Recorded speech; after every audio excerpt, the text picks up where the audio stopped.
Evening, everyone, and I'll call the council meeting of Monday, June the 29th. I declare the meeting open, and I will start with a statement. Scugog is situated on treaty land that is steeped in rich Indigenous history. Today, we acknowledge that we are gathering on the traditional territories of the Mississaugas of Scugog Island First Nation. We recognize and deeply appreciate the historic Indigenous connection to this land and recognize the contributions First Nations, Métis, and Inuit peoples have made, both in shaping and strengthening this community in particular, our province and country as a whole. We're grateful for the opportunity to meet here, and we thank all the generations of people who have taken care of this land for thousands of years. I'll ask everyone to acknowledge a moment of silence.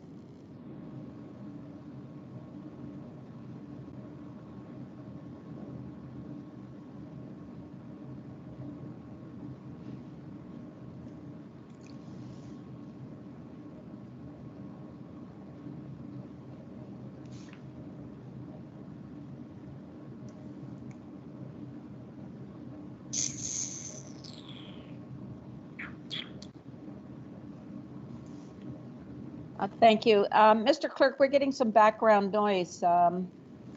Maybe interfering with the reception. Ah, that's better. Mr. Clerk, would you like to give a rundown of the procedures for tonight? Yes, thank you, Madam Mayor. And as we do with our electronic meetings, I'd like to start with roll call, please. Councillor Watson, are you present today? I am. Thank you. And Councillor McDougall? Present. Councillor Guido? Present. Councillor Ross? Present, thank you. Councillor Kieserbrink? Present. And Councillor Brown? Councillor Brown, are you there? I am. You're dropping out on my computer, so I am present, yes. My apologies. Madam Mayor, I can confirm that we do have a quorum for this meeting. Staff who are present today, just going to call them by name, and this is in alphabetical order. I have Adam Debicki, I have Amy Coughlin, I have our presenter today from BDO, Trina Connell, is on the line as well, Carol Coleman, Diane Valentin, Kevin Heritage, Laurie Bowers, Mark Burney, CAO Paula Law, Robin Prentice, Shauna Cornish, Terry Barton, and myself are the staff members present today. Again, if I could ask everyone to please mute your mic while not talking. This will avoid any background noise that may occur where you are and will avoid any echo in the audio. I'd ask that everyone please use headphones if they're available to you. It just improves audio quality. If you'd like to speak, please post, this is for council members, if you could please post a message in the chat. The mayor will then call upon you when it's your turn to speak. Council members, if you happen to leave your computer for any duration of time, please let the mayor know so that quorum can continue to be met. When moving or seconding a motion, please announce your name. This meeting is being recorded and live streamed to the township's YouTube channel.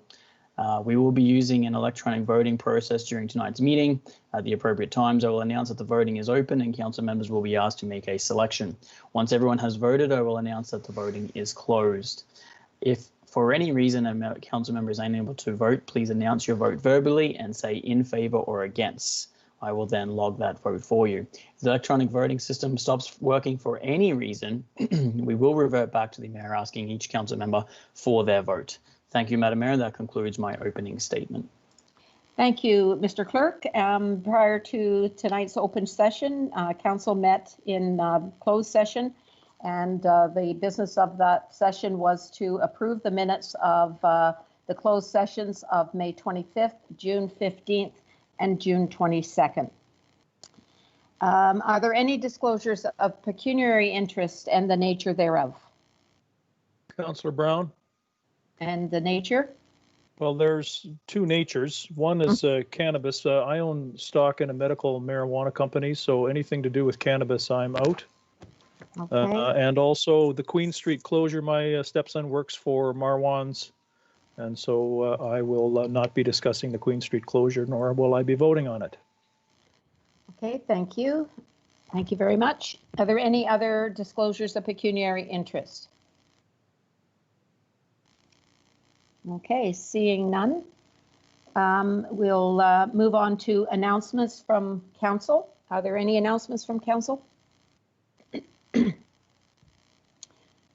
Well, I would like to say that on Wednesday, Canada Day, we are looking forward to Canada Day the Durham Way. And the fun starts at 1:30 with Scugog's pre-show. And that can be found on the Facebook, Scugog Township Facebook channel. And then the other festivities start at 2 o'clock till 5 o'clock. And there will be lots of entertainment. And I hope that everyone takes advantage of celebrating together virtually. Are there any other announcements from council? Hearing none. Mr. Allure, our CAO, you have some announcements? Thank you, Mayor. Yes, I'm pleased to provide a COVID-19 state of emergency update. And there's quite a bit has happened in the last week. I'll try to move through it as quickly as I can. Firstly, the declaration of provincial emergency was extended from June the 30th to July 15th. And interesting to note that Premier Ford did indicate that this could be the last extension, but that he did say that some emergency measures could remain in place past the end of the provincial emergency. The provincial emergency orders were also extended from June the 30th to July the 10th. The senior management team has been working on the reopening of the municipal office and Port Perry Fire Station to the public. And that is proposed for Monday, July the 20th. And over the next few weeks, we will be finalizing the preparation of the office to ensure that it's safe for the public entering the building and for the staff serving the public and interacting with fellow staff within the building.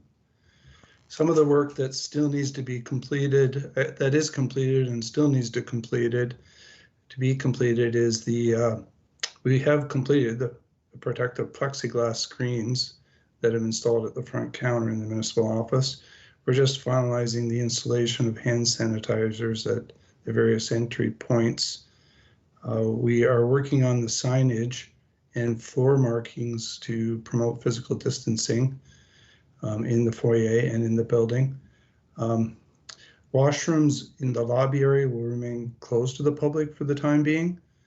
And we are extending the height of partitions between the cubicles on the second floor to ensure there's proper physical distance between people working there. The fire administrative staff are physically separating by working out of the chief's office, and access to that facility will be limited with the public being served through a window, sliding window that they have. Now, staff that have been working remotely will be brought back to the office in phases, commencing the week of July the 13th to prepare for the opening on July the 20th. The following is near completion, some complete. We're working on a training video and related material for staff. We are just about to finalize personal protection from respiratory infection policy, i.e. a policy for masks and shields for staff when interacting with the public or within the office when distance separation is a concern. And we will be acquiring masks and shields for the appropriate staff before we open and return to full staff complement back at the office. We have developed a flexible work arrangement policy, building on the success of working remotely from the office and how well that's worked out.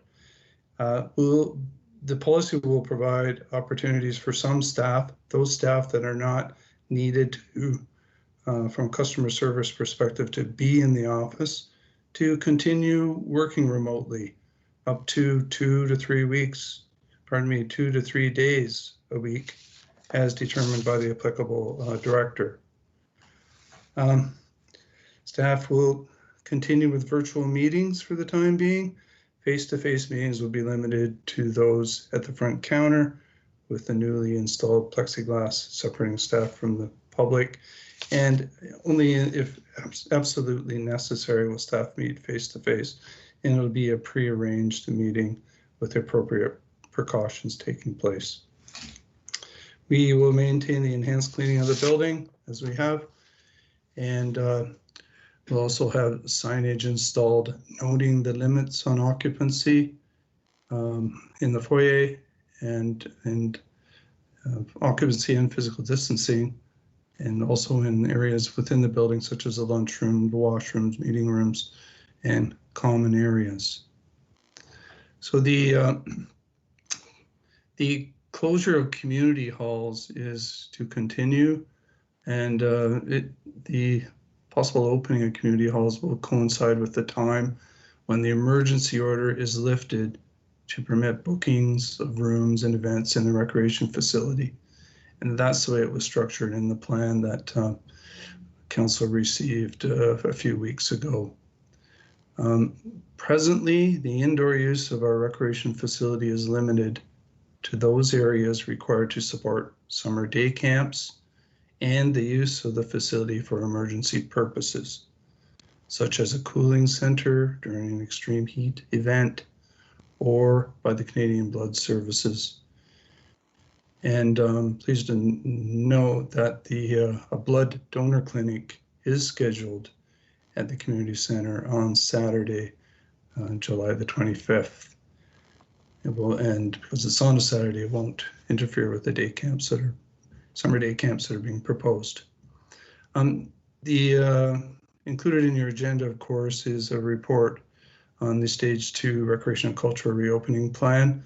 I won't speak to those details. So there's a very detailed, comprehensive report before you, but I'll just hit maybe a couple of the high points. I'm sure you've noted the timing to open the outdoor pool and museum. We're scheduling for July the 13th.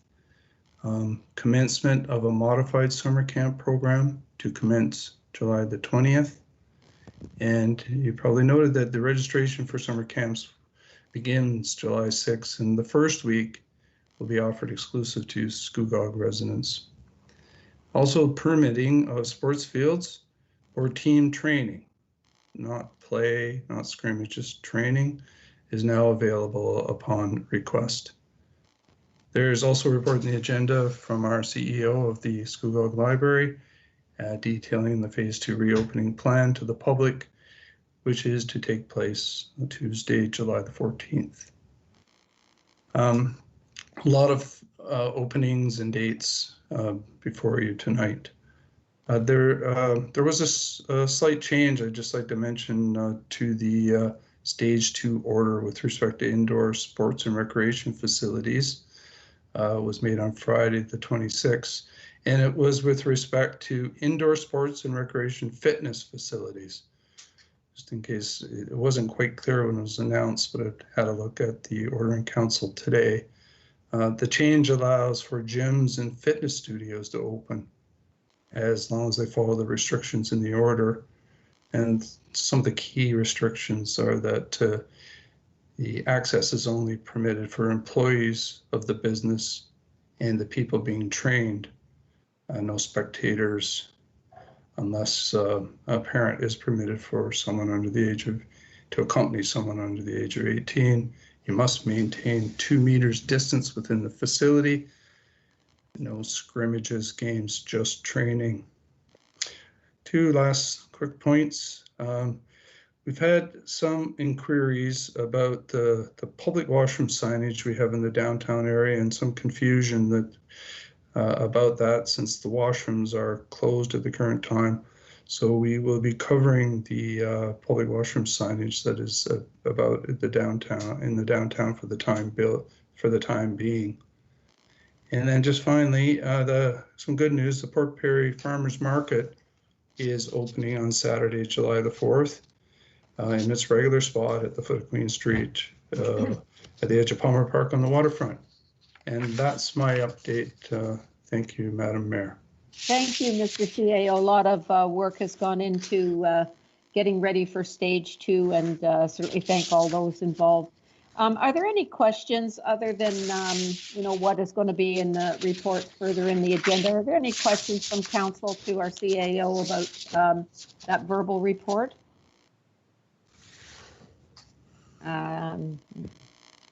Okay, so seeing none, thank you very much again, Mr. CAO. And I understand Chief Burney has an announcement. Go ahead, Chief. Thank you, Mayor True. Recently, there have been allegations regarding the fire service and community service or community safety. I want to address any concerns. Myself as fire chief, council, and senior staff hold the health and safety of all residents, all staff, and volunteers as a main priority. I started in 2017 as your fire chief, and I made a commitment to council then to modernize and improve the fire service. We have the fire master plan and the modernization implementation plan that we are working to continually make improvements. So far, a $1.3 million investment has been made in the recruitment, training, and equipment since the adoption of the plans, which demonstrates council's commitment to fire protection services for the community. Thanks to our dedicated full-time staff, namely our fire prevention officer, and working with the volunteers, we have increased outreach regarding public fire safety education and fire prevention, both a municipal requirement from the province. We have 61 volunteer firefighters and 4 full-time firefighters. We have a very capable and strong volunteer department with key full-time members. I am extremely proud of the gains we have made in both Station 161 and Station 62, and the department as a whole. We will continue to review our master plan recommendations, and we will continue to make improvements and grow the service as the Township of Scugog evolves and grows. We will work alongside the community, delivering fire safety public education, fire prevention, as well as an emergency response distinctive of a volunteer fire department. Lastly, as we are now in phase 2 of the COVID-19 recovery, consumer fireworks have been made available through retail outlets and trailers. I encourage residents who choose to detonate consumer fireworks July 1st to do so with the utmost consideration for their personal safety, fire safety, their neighbors, and of course, their pets. And that, Mayor Drew, are my 2 announcements. Thank you very much. Thank you very much, Chief. You referenced a fire master plan. That would be the updated one. That was what year? Correct, presented in 2017. Thank you. Are there any questions for Chief Burney? Seeing none, thank you very much, Chief. Are there any other staff announcements? Seeing none, we'll move to presentations and delegations, and it's 9.1. And I'll call on Trina Connell. Welcome, Trina. And you have a presentation on the 2019 draft consolidated financial statements. Welcome, Trina. Go ahead. Thank you. Good evening, Mayor and councillors. Next. I'm going to walk you through your audited financial statements tonight. So starting with our independent auditor's report, the audit opinion is the consolidated financial statements present fairly in all material respects the financial position of the corporation of the Township of Scugog.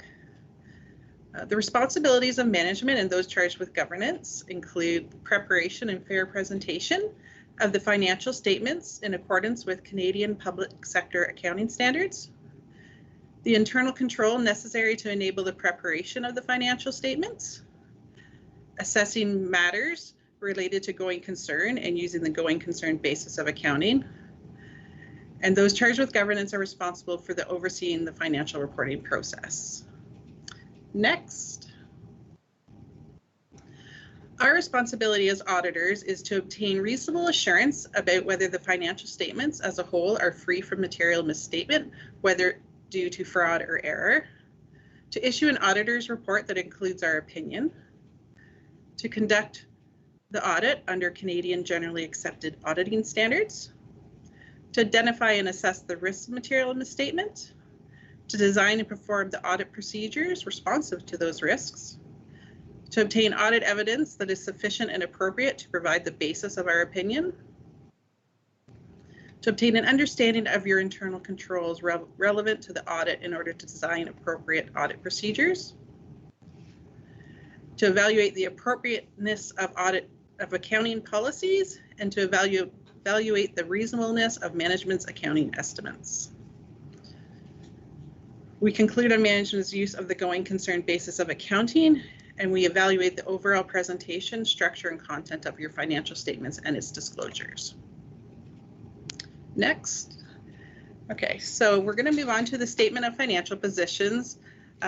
As of December 31st, your financial assets were $30,114,000. The consolidated statement highlights 4 key areas that describe the financial position of the township. 1, its cash resources. 2, its net financial asset position. 3, its non-financial assets used to provide the services, and its accumulated surplus. The statement is used to evaluate the ability of the townships to meet its financial obligation.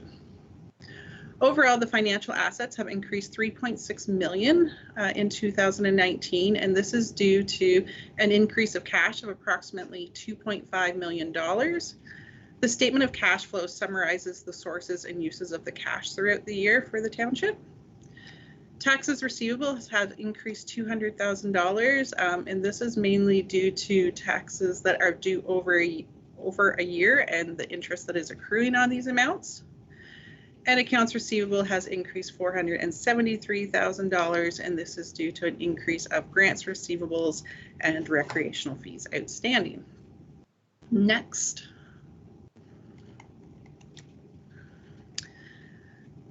So net financial assets are $15.2 million at the end of the year. This is an increase of $921,000 from the prior year. Your changes in liabilities were there's an increase of accounts payables of approximately $1.5 million. This is due to timing of payables. At year end, there was $1.1 million owing due to equipment purchased. Deferred revenues increased $1.1 million. The main increases were from development charges and gas tax funds, which had been deferred. Other liabilities increased $300,000 as a result of planning and security deposits. And your municipal debt leases have decreased $120,000, and this is a result of the principal payments throughout the year. Next. So non-financial assets at the end of the year was $84.3 million. These assets are used to deliver services and are primarily comprised of your tangible capital assets. Capital outlays in 2019 amounted to $5.2 million. The main outlays for the year were that's the Seagrave Bridge rehab, road resurfacing and treatments for various roads, machinery equipment additions, LED street lights, and the Victoria swim ponds. Next. Okay, so moving on to the statement of operations. So these graphs more or less show the composition of your revenues over the past 2 years. And as you can see, they're very consistent year over year with a very minimal change of 1 to 2% per area. Next.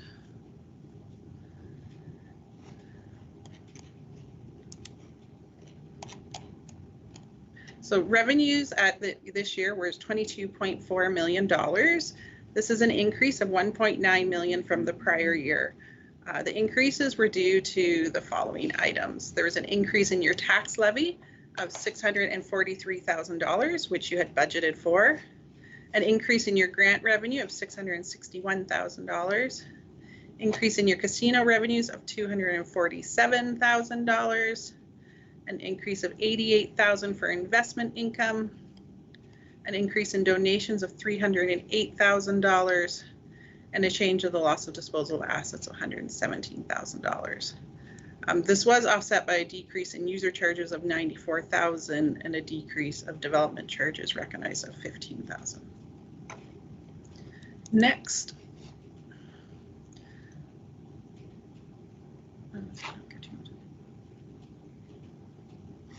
Next. Oh, sorry. The expenses did show consistent again. We're very consistent again year over year. They were at $20.7 million. The increases was $439,000 from 2018. The main cause was due to the general government expenses. You saw a decrease of $134,000, and this was mostly due to the municipal costs in 2018, which were incurred. Transportation expenses increased $367,000 due to increased winter maintenance costs and increased repairs and maintenance on your fleet. Recreational expenses increased $170,000 due to increase in salaries due to program changes and restructuring of the programs, and an increase in repairs and maintenance expenses in that area. Next. So this chart shows the 5-year expenses over the past 5 years by department, and you'll see that most expenses by department are very consistent year over year. Next. This chart shows our overall revenue and expenses, and as well as your annual surplus for the year. You will see that your revenue has had an increase, a steady increase in the past 2 years. And your expenses have remained relatively consistent. And you did have a surplus this year of $1.6 million. And you have, as a township, had a surplus in the past 3 years. Next. So this chart showing the annual additions to surplus and amortization. So what we've done here is the blue bar is showing your annual surplus, plus we add back the amortization, which is a non-cash item. So that's the cash that's came into the organization. The red and the green ones are the additions and you've had to your tangible capital assets and the change in your WIP. So those two combined are approximately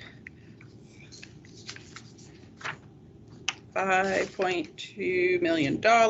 So really, when you add those together, there's still a $750,000 of cash available to the municipality after you've increased your TCA and your WIP for the year. Next. This chart showing your financial assets and your debenture debt against your surplus. So as you can see, your financial assets has had an increase again this year. And as well, it's been positive in all areas. Your debenture debt, you've also seen a decrease in that, which is just the normal payments that you've been required to pay in the past 3 years. And then again, your annual deficit did have an increase again this year. Next. So the remaining pages of the financial statements include your accounting policy and all the notes associated with the numbers contained within. So if anybody has any questions on those, I'd be happy to go through them at this time. Thank you. Are there any questions for Trina? I have Councillor Brown. Thank you, and through you, Madam Mayor. Thank you, Ms. Connell, for the report. On pages 5 and 8, there's an increase in net financial assets by almost $1 million. Can you speak to the $308,000 increase in donations? And I don't know if it's possible, but from that, can you give us an indication if you think we're doing all right with the change in COVID coming financially, I guess, another year or so down the road? Okay. So the $308,000 was made of the donations was made up of the Canterbury Gardens, Canterbury Commons for $231,000, and also funding received for the LED lights. So that was the increase in the donations. You did have an increase of your overall surplus this year, as you noted, and that's in part to those increases. You did have additional investment income that you've received this year, and that was strictly due to your bank interest. So everything really was in line, as we said. As for going forward, I think you're in a fine financial position. If you go back to page 5, you'll see that you are in a net financial asset surplus. And it is going up on a regular basis, as I noted in the presentation. The concern is if that starts going down and you move towards a deficit position, which that is not the case for your township. So I think you're fine in that. As for the impact of COVID, it's a very fluid issue, COVID, with all financial aspects. I believe your finance team and your management team are certainly reining in all available expenses that they have, that they can at this time. And as well, your revenues are still flowing in as they should be. Some may be deferred, but it is still expected that most will be coming in. So unfortunately, I don't have a good answer for the COVID, but you do have right now, or as of December 31st, you have the ability to continue on. Okay, that's good enough. Thank you very much. You're up. Thank you. Thank you, Councillor Brown. Are there any other questions for Ms. Connell? Seeing none, thank you very much. And the magic words we're in good shape. So thank you very much, and thank you to our finance staff for making sure that we stay in good shape, and to council too. So thank you. We'll move now to presentation 9.2, and Director Coleman, can you give us Madam update? Mayor. Yes. I apologize. It's JP here. Can we just get a motion to receive, please? Oh, I'm sorry. Okay. Yes, a motion to receive. Councillor McDougall, I'll make that motion. Thank you. Can I have a seconder, please? Councillor Brown. Councillor Brown, thank you very much. And Mr. Clerk, would you call the vote, please? Voting is now open, Madam Mayor.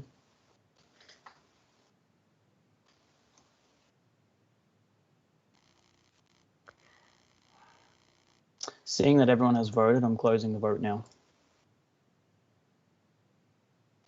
And that's carried 6-0, Madam Mayor. Thank you very much. And once again, thank you very much, Ms. Connell, for your presentation. And now we will move on to 9.2. Director Coleman, will you give us a construction update? Go ahead, please. Yes, I would be happy to share that, Mayor Drew and Council. 2020 is shaping up to be another very busy year in the construction area. Despite the COVID-19 emergency, the majority of our construction projects are moving forward. So I'm going to give you just a summary of everything that's happening, roads and other type construction happening. Next.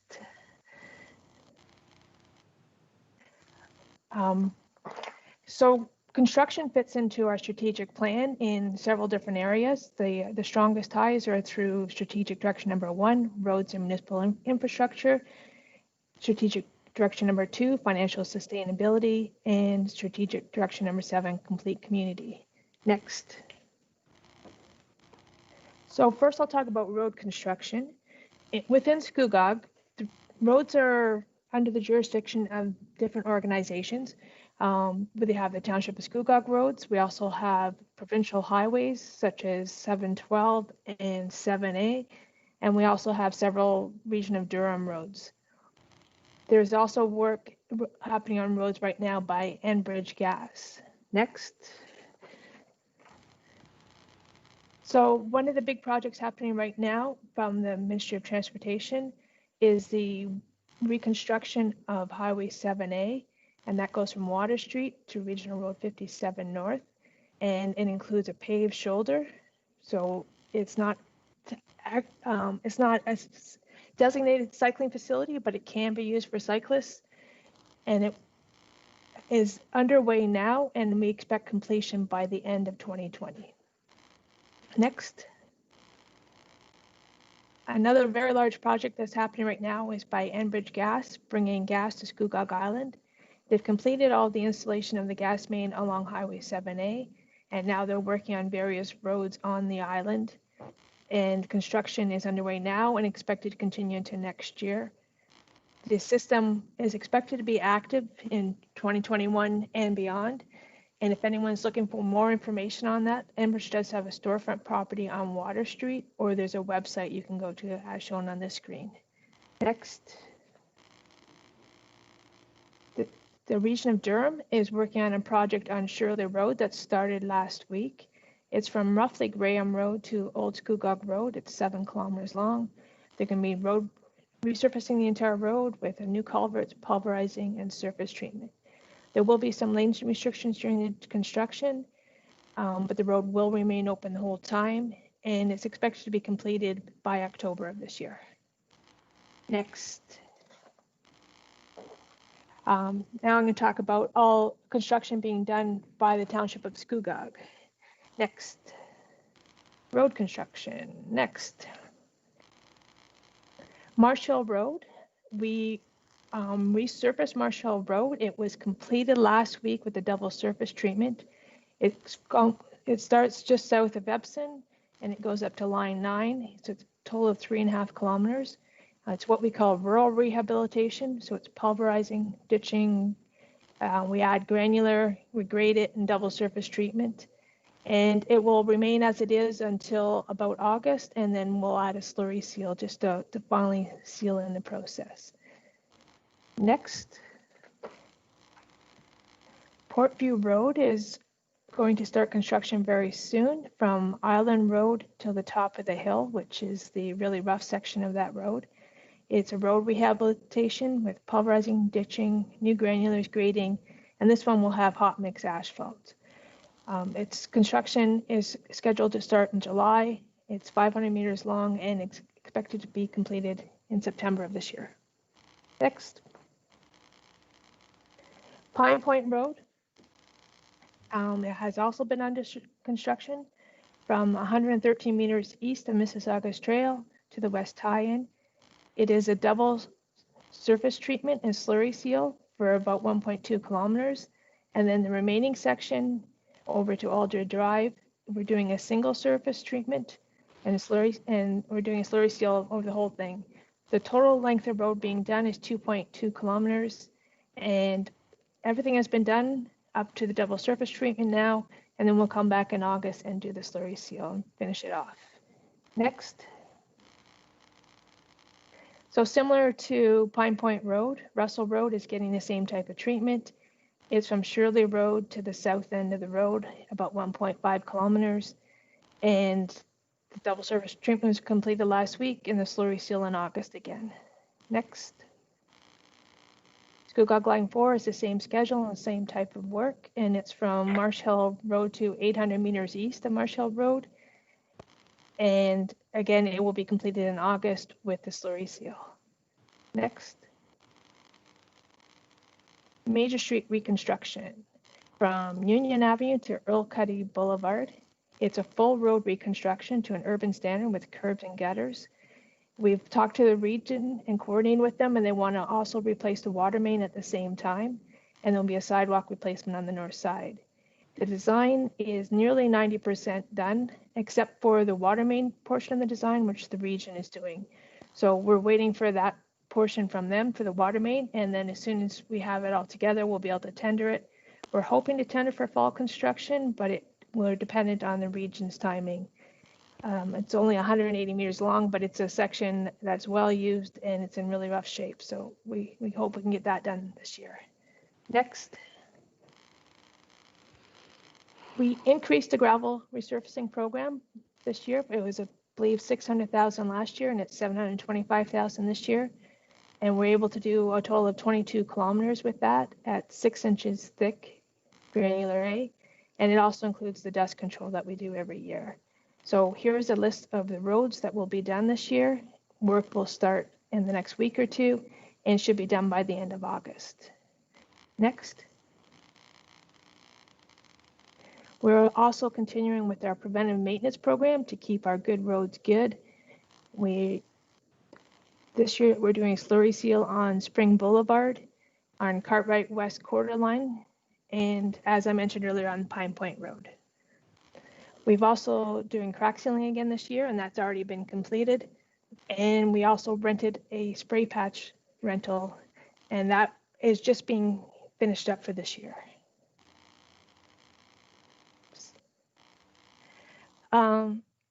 In addition to all the construction, I'm just going to mention some of the road designs that are underway. We have Scugog Island Second Access. We're updating the EA and the design. Union Avenue reconstruction and urbanization design is also well underway. That probably won't be constructed in 2020. We're coordinating with the developer in that area, and I don't believe that they're going to be ready to go this year. Water Street reconstruction, we're finishing up the design, but as noticed in a previous council report, that construction has been deferred to 2021. Major Street reconstruction, the design, as I mentioned just a minute ago, is almost done. McKee Hill Road, we're just redesigning and improving drainage on a steep hill on that section of road. That's underway, and Balsam Street design will begin very soon. Next. We also have several studies underway, the Active Transportation Plan and Transportation Master Plan. We've received the draft for about 80% of the report so far, and staff have been reviewing it and giving our comments back. We hope to have the rest of it shortly and be able to present the draft to council this fall. We're also internally working on a speed limit review study, looking at options for default speed limits throughout the township. And again, we hope to present that in the fall of this year. And the third study is a road maintenance modernization review. We received funding from the provincial government to look at how we're maintaining roads and look at our building and our equipment that all support road maintenance. And that is underway now. And the deadline for completion has been extended to December by the province. So it will be done by then. Next. Bridges and culverts. Next. We're working on a design for Scugog Line 8 bridge. We hope to have it ready in case the either provincial or federal governments come out with infrastructure funding as economic stimulus funding. So it's on Scugog Line 8 over the Nonquan River. And we did work in 2018 to make it safe for pedestrians and cyclists. And we're doing the first step of the design right now. We're doing an underwater inspection of the piers and doing geotechnical inspection to come up with recommendations for the bridge design. Next. The culvert relining replacement project has been on the books for a couple of years, is still in the books. We have the design pretty much done. We plan to tender it in July and construction this fall. Next. A report was brought forward on June 15th about an emergency culvert replacement on Town Line Road. The town of Whitby is leading the project, and the road collapsed in March of this year, and it's been, the culvert collapsed, and the road's been closed since then. Whitby has tendered the work now, and they're about to award the contract, and we expect construction to begin in the next couple of weeks. And the cost for this is shared 50-50 with the town of Whitby. Next. Sidewalks. Next. So for various reasons, we're doing 2019 and 2020 sidewalk replacements both this year.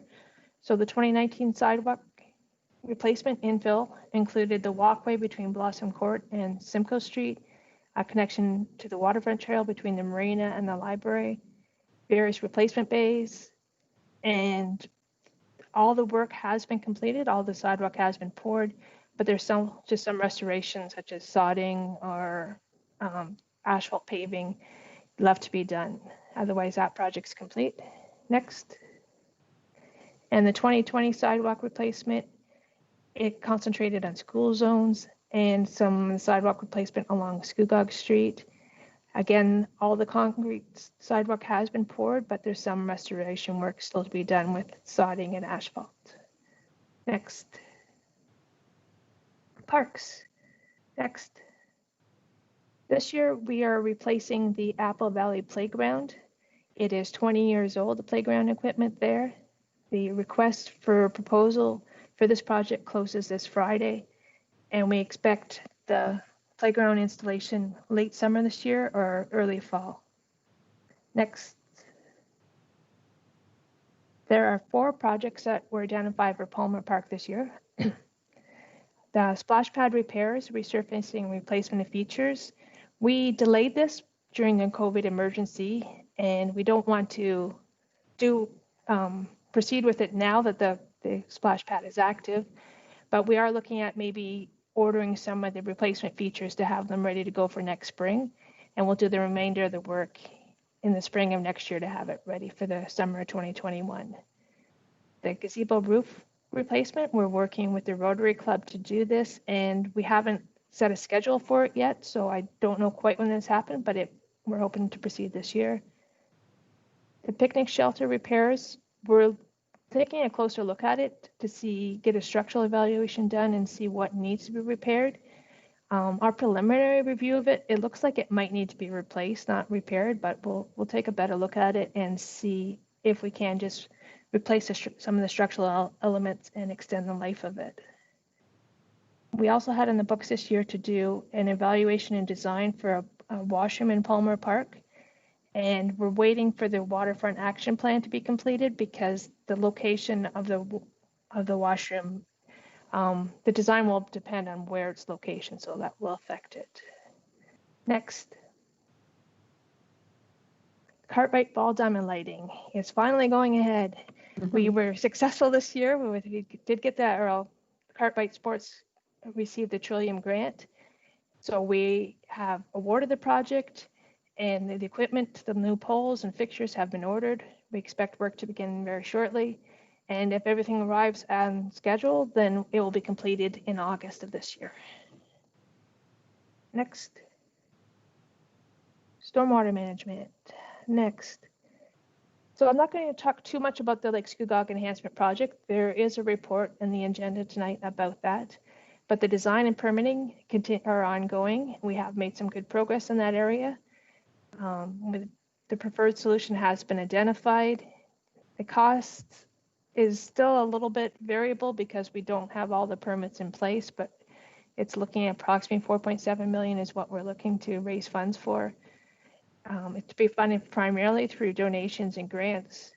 And construction, the earliest we expect it to start would be the spring of 2021, and that would be dependent on funding. Next. Facilities. Next. As the CAO mentioned at the start of the meeting, we have been doing some facility work with respect to COVID modifications to make the building safe for interaction between the public and staff. Here you can see the safety shields that were installed in the municipal building, and we've installed similar ones at all customer service points. There's a lot of new signage going up in parks and facilities.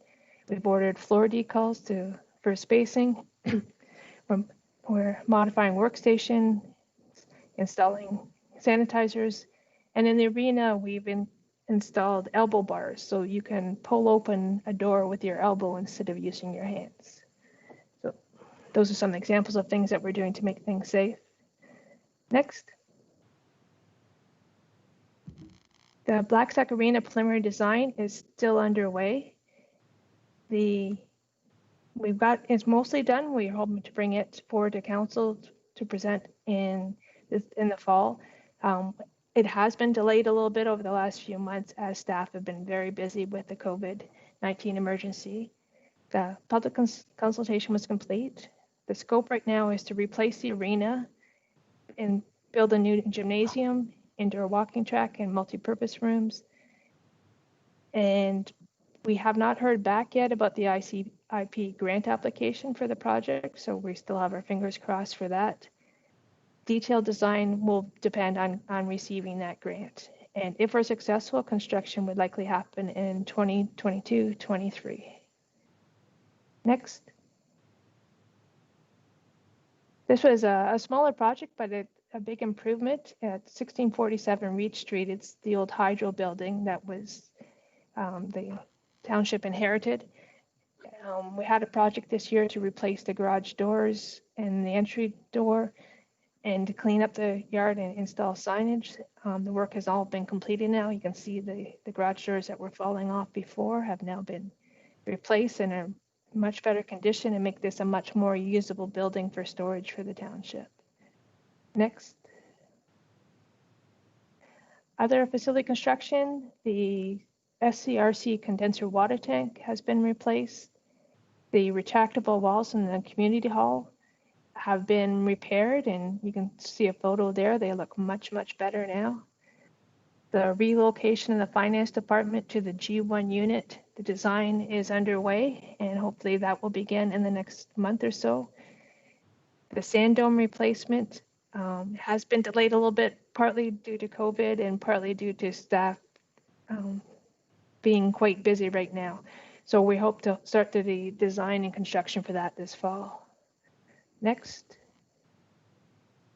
A number of projects have been deferred or are grant dependent, and they include some of the projects at the museum, like the schoolhouse renovation and the new shelter gazebo. The community hall board projects have been deferred at the moment. Municipal office repairs have been deferred, and the park designs for 2 brand new parks in the township have been deferred at this time. And as I mentioned, the Blackstock Arena detailed design is grant dependent. Union Avenue reconstruction, it's dependent on the developer. Old Rail Lane, we're waiting for a grant for that, as well as Town Hall, Bell Tower, and electrical vehicles charging stations. Next. So that's just a quick summary of what we've been doing this year. And if anyone has any questions, I'd be happy to answer them. Well, thank you very much for that report. That is amazing what you and your team have been able to accomplish through these very difficult times in the last few months. So things are looking good. Thank you so much, Director Coleman. And questions. Councillor Kiesebrink, was your question on this or was it on the previous presentation? I had a question on the previous, but that's fine. I have a question for Director Coleman as well, if I could. Okay, go ahead.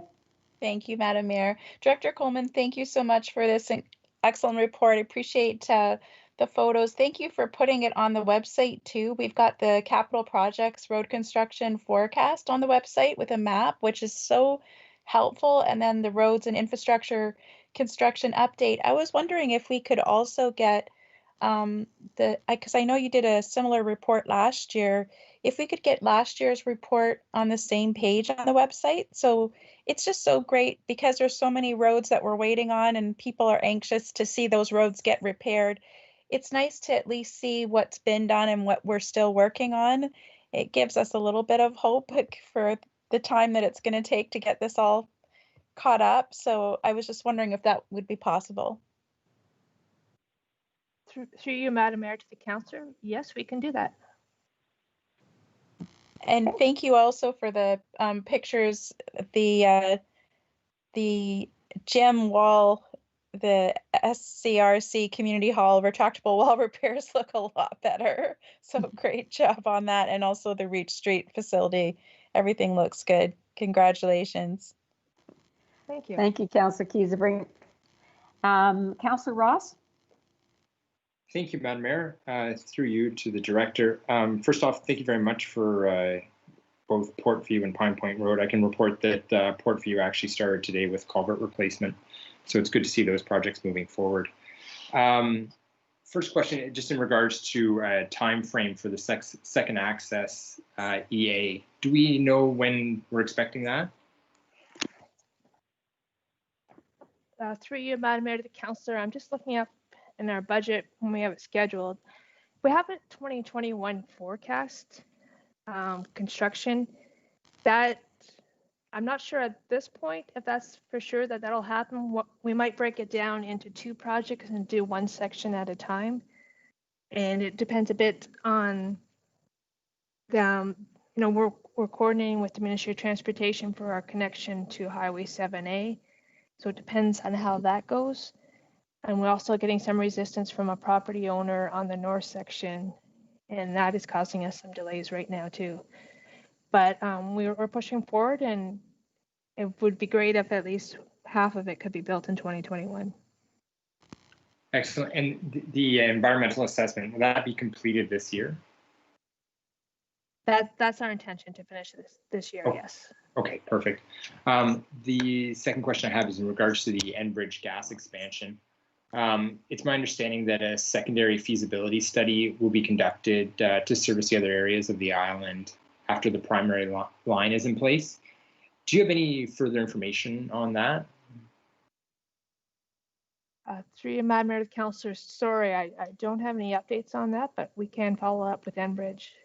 Okay, no, that's fine. I guess the map shows that although it's called the island gas expansion, it doesn't come close to servicing the entire island. There are a number of large farms and numerous residents that aren't going to be receiving gas on the first phase. So I would encourage Enbridge to follow up with a secondary feasibility study so that more people can have the option to use gas. But that's great. Thank you for your presentation, Director. Thank you, Councillor Ross. Are there any further questions? Seeing none, thank you again, Director Coleman. And could I have a motion, please, to receive the presentation? Councillor McDougall, I'll make that motion. Councillor Kieseranko, second. Thank you. Mr. Clerk, will you open the vote, please? Voting is open, Madam Mayor. Thank you.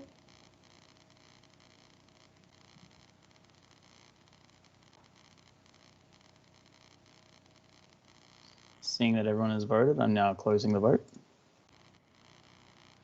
It's carried 6-0, Madam Mayor. Thank you very much. And thank you again, Director Coleman. That's an amazing report. I'll call on 9.3 now, Director Heritage. You have a presentation on development services, an update. Please go ahead. Yes, I do, Madam Mayor. Thanks very much, Madam Mayor, members of council. I'm pleased to provide council with a high-level overview of the current development applications in the planning section that the planning section is reviewing at this time. We're dealing with a substantial number of residential draft plans, commercial and industrial and institutional site plans as well. Next. Now this slide identifies the location of various residential draft plans of subdivision in North Port Perry. And I'm going to briefly describe each one of them and where they're at, the status of each one of them. Next. The first one is located on the east side of Simcoe Street, south of Castle Harbor Drive. It's known as Lalu Peninsula. It was formerly known as CDM, and what they're proposing there are 20 single detached dwellings. The silt fencing has been installed and inspected. However, there were a number of development options that were considered some time ago, but we haven't seen any recent advancements on this draft plan. Next. Oxnard Development, Balsam Street. It's located on the east side of Old Simcoe, north of Balsam Street. The proposal includes 16 underground links detached above ground with one single detached dwelling.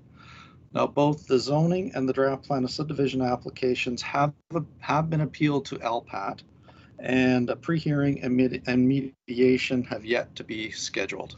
Next.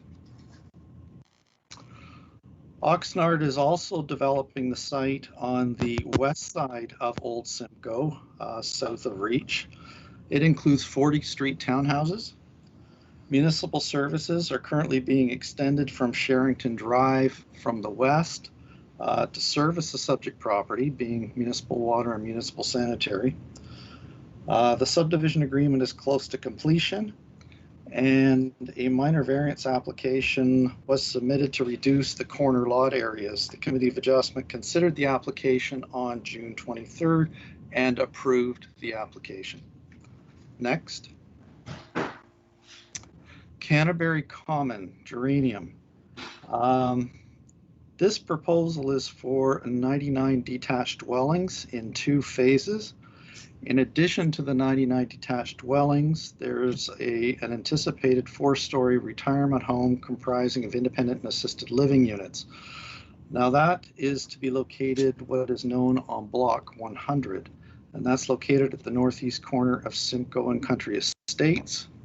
Geranium has recently sold Block 100 to Greenwood, and the site plan application is to be submitted. It's anticipated to be submitted in the next couple of months.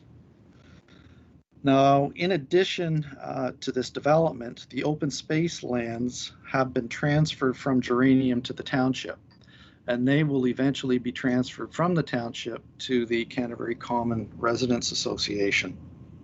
That was all part of the minutes to settlement at the OMB. Now, 22 of the 33 building permits have been issued for phase 1. That's along Macaw Court. Earthworks are currently underway for phase 2, and the expansion of the Canterbury Community Center and new swimming pool are near completion. Now, all the works and improvements that are associated with the community, with the Canterbury Community Center, are being undertaken by Geranium and were required as part of the minutes of settlement. Next. So when I was up there the other day, I took several photos. This is the brand new pool that's being installed just to the east of the community center. They had a much smaller pool to the south of the community center that has been removed, and this is replacing it. This pool is about 50 feet in length, and it's almost completed. Next. I've got a couple of pictures here of the brand new kitchen that's been installed in the community center. This is half of it here with the ovens. Next.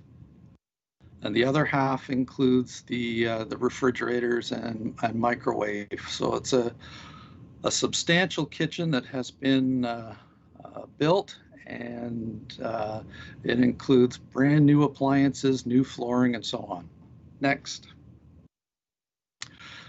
This is the composite wood flooring deck that has been installed along the second floor of the community center, and it overlooks the pool area. Next. New flooring, new windows have been installed. This is the existing area of the community center. And the next picture, next, identifies the expansion that was put in place by Geranium. New flooring, brand new construction to expand the floor area. There's also a substantial amount of floor area in the basement walkout as well under this new expanded area. So Geranium has done a phenomenal job in expanding the Canterbury Community Center and installing a pool. It's just breathtaking in terms of the work that's been done up there for the Residents Association. Next. Moving on to another development being Cockers Creek. This development is located on the west side of Old Simcoe, south of Reach. There's a total of 101 detached dwellings, 36 underground links. Now phase 3A is the development to the south on the map, and that includes 32 links and 37 detached dwellings. Phase 3B is to the north, 4 links and 64 detached dwellings. Now in terms of phase 3A, only 3 lots remain where building permit applications have not been submitted. And as I indicated previously with the Oxnard 40 unit townhouse development, servicing is being installed in 3B, extending from Sherrington over to Old Simcoe. Next. Moving from North Port Perry to South Port Perry, I'm going to briefly outline some of the residential development that's occurring there. Next. Ribcorp. That's located on the west side of Union Avenue, north of Josephine Street. The proposal is for 129 detached dwellings. The draft plan was approved in September of 2016. The silt fencing and security cameras are in place, and they're currently constructing 8 model homes, and that's subject to a model home agreement. that's been executed. And the township and the developer are currently completing the subdivision agreement. That's almost completed. Next. Chieftain is also located west of Union Avenue, north of Josephine Street. There are the proposals for 28 single detached dwellings. A statutory public meeting was held in September of 2018. A public open house was held in May of 2019. And further public consultation will occur virtually during the summer and fall of 2020. Next. Jeffrey Homes, formerly Antflick. This is located at the southwest corner of Highway 7A in Old Simcoe. The proposals for 37 condominium townhouse units. The official plan amendment and zoning bylaw amendment was approved way back in June of 17. It was draft plan approved in August 18, and the site is proceeding through site plan approval, and they've submitted their third submission. Next. Dell Park is located on the north side of King Street, east of Union Avenue and Prince Albert. It's a substantial draft plan of subdivision that includes 212 singles and semis, 48 street townhouses, 47 condominium townhouse units. A public open house was held in May of 19 in the council chambers, and further public consultation will be moving forward virtually in the summer and fall of 2020. There is a revised plan forthcoming based on the results of the public open house and the discussions with staff. Next. Holland Homes is a draft plan of subdivision located on the south side of King Street, west of Union Avenue and Prince Albert. It includes 25 single detached dwellings. The OMB approved this draft plan back in March of 2017. The extension of the sanitary sewer is to occur along Union Avenue and King Street. And as Director Coleman had indicated, it's not anticipated that the extension of the sanitary sewer will occur until 2021, until next year, to service this draft plan. The subdivision agreement is currently being prepared for this site. Next. King's Landing, formerly known as Stockworth, is located at the northeast corner of Simcoe Street and Euler Drive. The site plan application was approved back in November of 2018. The proposal currently includes 248 condominium apartment units, just over 9,000 square meters of commercial and office space.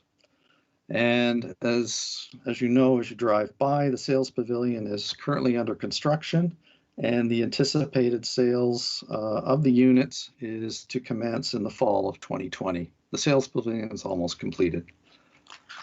Next. This is an artist's rendering of the retail and office building located right at the northeast corner of Simcoe and Euler. Next. These are the elevation drawings for the proposed development that abut the main roads being Simcoe and Euler Drive. Next. MB Residential Development is located on the west side of Old Simcoe Road, south of King Street in Prince Albert. The proposal here is for 11 single detached dwellings to be serviced on partial services, municipal water and septics. A public consultation will be arranged for this application in the fall of 2020 or winter of 2021. There's been a substantial amount of discussion and analysis of the types of waste disposal that could be accommodated on these lots with the Region of Durham Health Department, the Region of Durham Planning, and township staff. Next. Magnum Contracting is a site that's at the northwest corner of Simcoe Street and King Street, across from King's Landing. These applications, an OPA, an official plan amendment, and a zoning bylaw amendment, were just recently submitted to the township to permit the development of 80 condominium townhouses, including 33 dual frontage dwellings, 36 back-to-back, and 11 block townhouse dwellings. And all townhouse dwellings are proposed with a height of 3 stories. This is to be circulated, and we'll be initiating the public process in the fall or the winter of 2021. Next, Epsom Residential Development. These are lands that were formerly known as Philo Investments. Now they're being developed by Oxford. Proposals for 17 single detached dwellings, and the draft plan of subdivision agreement has been circulated for comment. Next. Scugog Island Residential Developments. There are 3 of them on the island. There's 23 estates, proposing 16 single detached dwellings. There are revisions that are required to provide supporting documentation. 17 300 Island Road, the proposal is 16 single detached dwellings. The second engineering submission has been received and it's currently in circulation, so there's a revision there.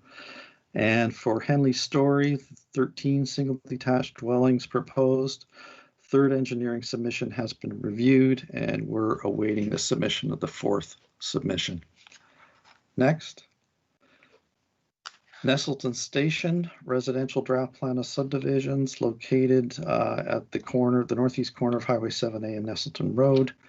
And that draft plan has been revised. They're requesting to permit 36 detached dwellings instead of the former 28 detached dwellings. Next. Now for some non-residential development, we've received a proposal for a service station in Manchester. It's located at the southeast corner of Highway 12 and Brook Street in Manchester.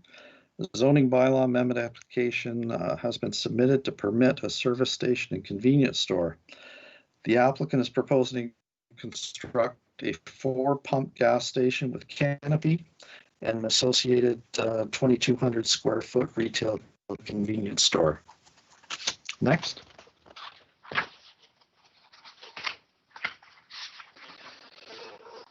The cannabis production facility is being proposed on the south side of Highway 7A east of Port Perry. It's there's a former building there, slaughterhouse that was there at one time. The zoning bylaw amendment application submitted to permit a cannabis facility located within the existing building on the site. The applicant is proposing to convert the existing concrete block building on site into a cannabis processing, production, and cultivation facility. The applicant is also proposing related ancillary and accessory uses, including the retail sale of products produced on the site. Next. Somerville Cidery. This proposal is located on the west side of Simcoe Street, south of Seagrave. It's a zoning bylaw amendment application to permit the development of a cidery and tasting room. It's an agritourism establishment. The applicant proposes to renovate an existing pole barn to house the cidery's production room, office, retail area, and storage facility. Next. We've received a proposal for an equestrian center located on sideline 12 west of Seagrave.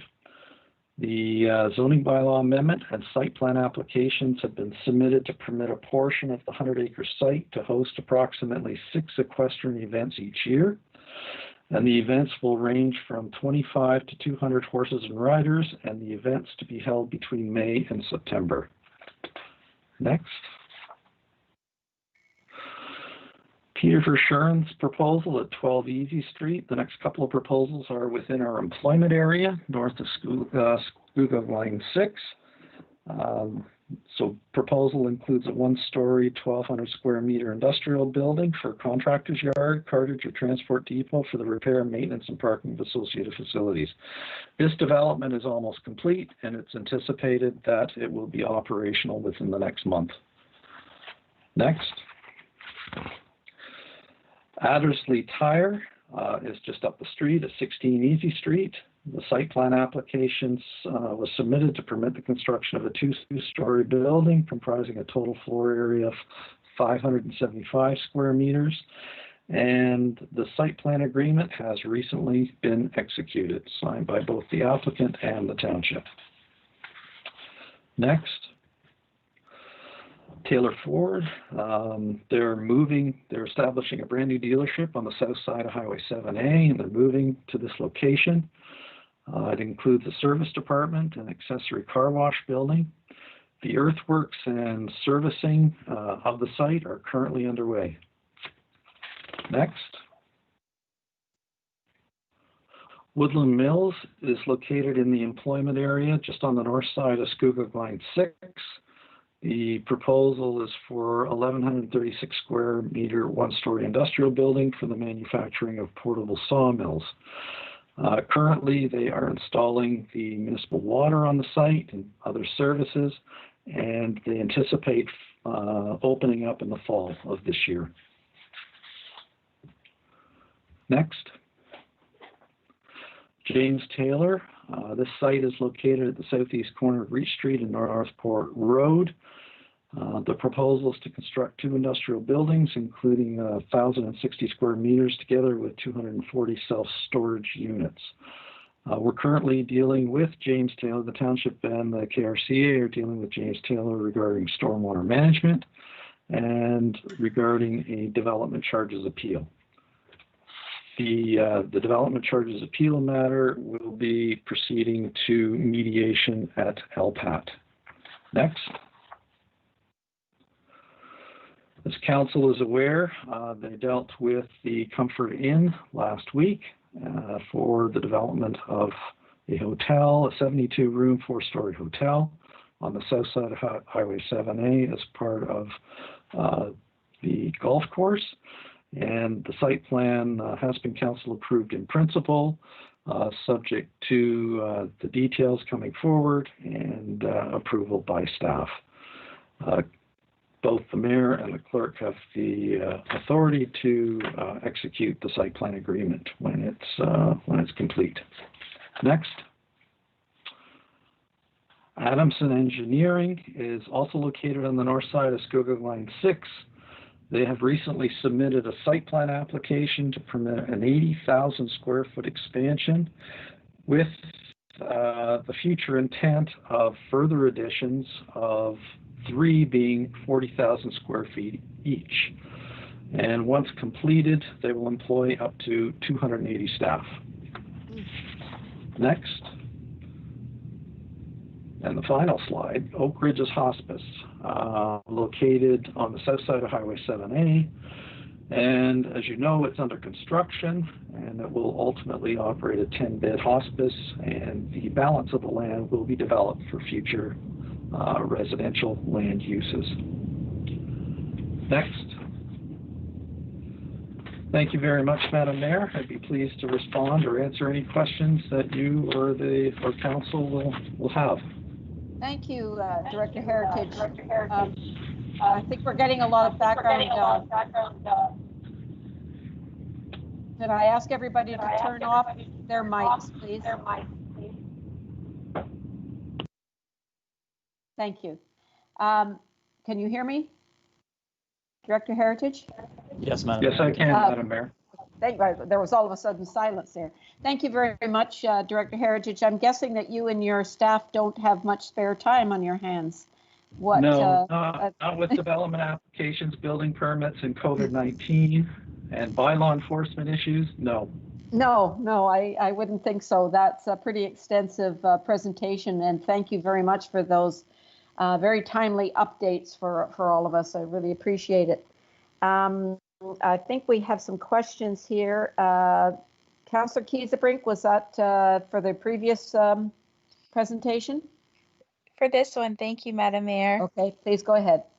Director Heritage, congratulations. I'm so excited for all the different businesses who are growing in our community, and it's just really exciting to see, and I echo the mayor's comments about how busy you guys must be. I just wanted to mention also with the Canterbury Commons Thanks for taking those pictures, for popping over there. Is that going to be available to the public, the community center and pool, like for a fee, or is it only going to be used by the Canterbury Commons folks? Through you, Director? Madam the Councillor, my understanding is that it's to be used by the Canterbury Common Residents Association. So it would include the existing residents under the former development, as well as any new residents that purchase new development in phase 1 and phase 2, the total of 99 detached dwellings that people will be ultimately purchasing. That's excellent. And also there, with the settlement negotiations that were involved, I believe you got a letter of appreciation from the residents, and we want to echo their appreciation. There's a lot of work that goes on behind the scenes with all these projects, and I just want to say you're to be commended for all this hard work to get these things all sorted out, and all the LPATs and the different things that are involved. So thank you very much. Thank you very much, Council. Thanks very much, Councillor. It's certainly been a team effort with my staff as well. Thank you. That's for sure. Thank you, Councillor Kiesebrink. And now I'll call on Councillor Brown. Thank you, and through you, Madam Mayor, I just want to preface this by just checking with the clerk. I did recuse myself from any conversations regarding cannabis, but I do have a couple of questions on the report that have nothing to do with that. So I'm presuming I'm clear to go ahead with the questions I have. Mr. Clerk? Thank you, Madam Mayor. And yes, Councillor Brown, just as long as you don't influence the vote on the other matter, then you will be fine. No, I would thank you, and I will not be voting on this as such, but I did have a couple questions. Thank you, Director Heritage. That's a lot of work for sure. I agree with Councillor Kiesebrink. I have some questions regarding Canterbury. Hopefully it's sort of bang, bang, bullet style. The retirement home is going forward, so we can say that's a go then. Is that correct? Through you, Madam Mayor, to the Councillor, we just had a conversation, staff had a conversation today with the new owners, being Greenwood, and they fully anticipate submitting a site plan application in the next couple of months. Super, thank you. Any mention of the golf course and what's going to happen there, or if there will be one, or is that out of our hands? Through you, Madam Mayor, to the Councillor, the open space lands are currently in the ownership of the township, and they will be forwarded to or transferred to the CCRA. My understanding is that they are certainly looking at the possibility of establishing a 6-hole golf course on those lands. Okay, super. The community center opens. Do we have a tentative opening date for the community center? Through you, Madam Mayor, to the Councillor, we're looking at possibly in the next month or so, month or two. Okay, and for those people who are doing it very politely, enduring the construction that's going on there, phase 1 is underway. Phase 2. When might all of that be finished? And I hope that's a fair question to ask you, but can you give me a ballpark on that? Through you, Madam Mayor, to the Councillor, it's any residential development or any development of this type is certainly market driven. As I indicated, there are 22 building permits that have been issued for phase 1. Nothing's been issued for phase 2 because they're just doing the earthworks at this point in time, so it may take another couple of years anyway before it's completed. And one through you, Madam Mayor, when is Taylor Ford to be done moving? Do you have an idea? Through you, Madam Mayor, to the Councillor, in terms of the development being completed and then moving across the street? Yes. I would, through you, Madam Mayor, to the Councillor, I would anticipate next year. Okay, great. I appreciate that. Thanks very much. Welcome. Thank you, Councillor Brown. I have Councillor McDougall. Yes, thank you, Madam Mayor. I need to declare a pecuniary interest on the Comfort Inn, which is included in this presentation, and as well, it's part of the Planning Community Affairs 10.1.3. Okay, thank you. Did you have a question on the rest of the presentation? No, that's very good. Thank you, Madam Mayor. Okay, thank you.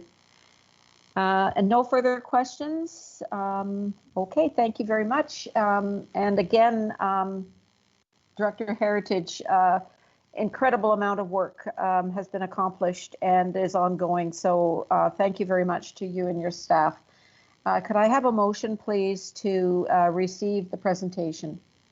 Also move, Madam Mayor. Councillor Watton. I'll second it. Councillor Kiesebrink. Thank you very much. Mr. Clerk, will you call the vote, please? Voting is open, Madam Mayor.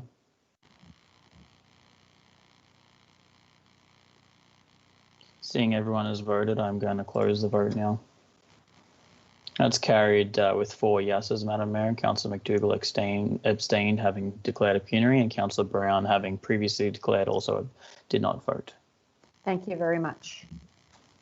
And again, thank you, directors, for your presentations. And we'll now move to the consent agenda.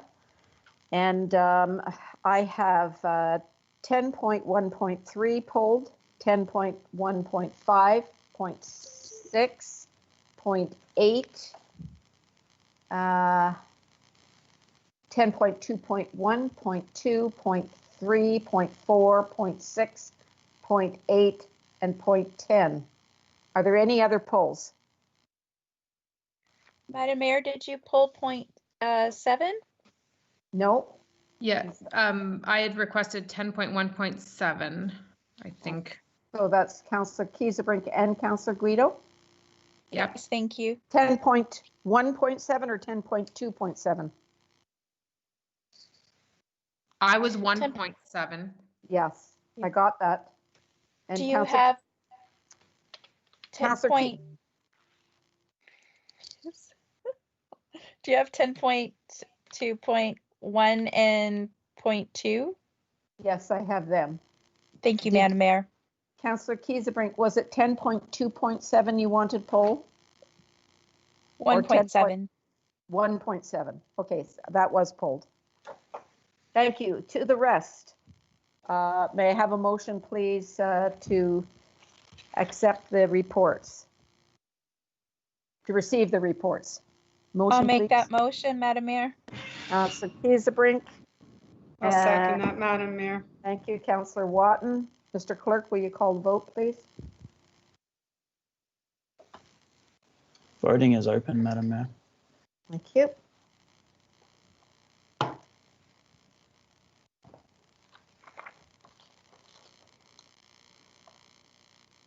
Seeing that everyone has voted, I'm going to close the vote now.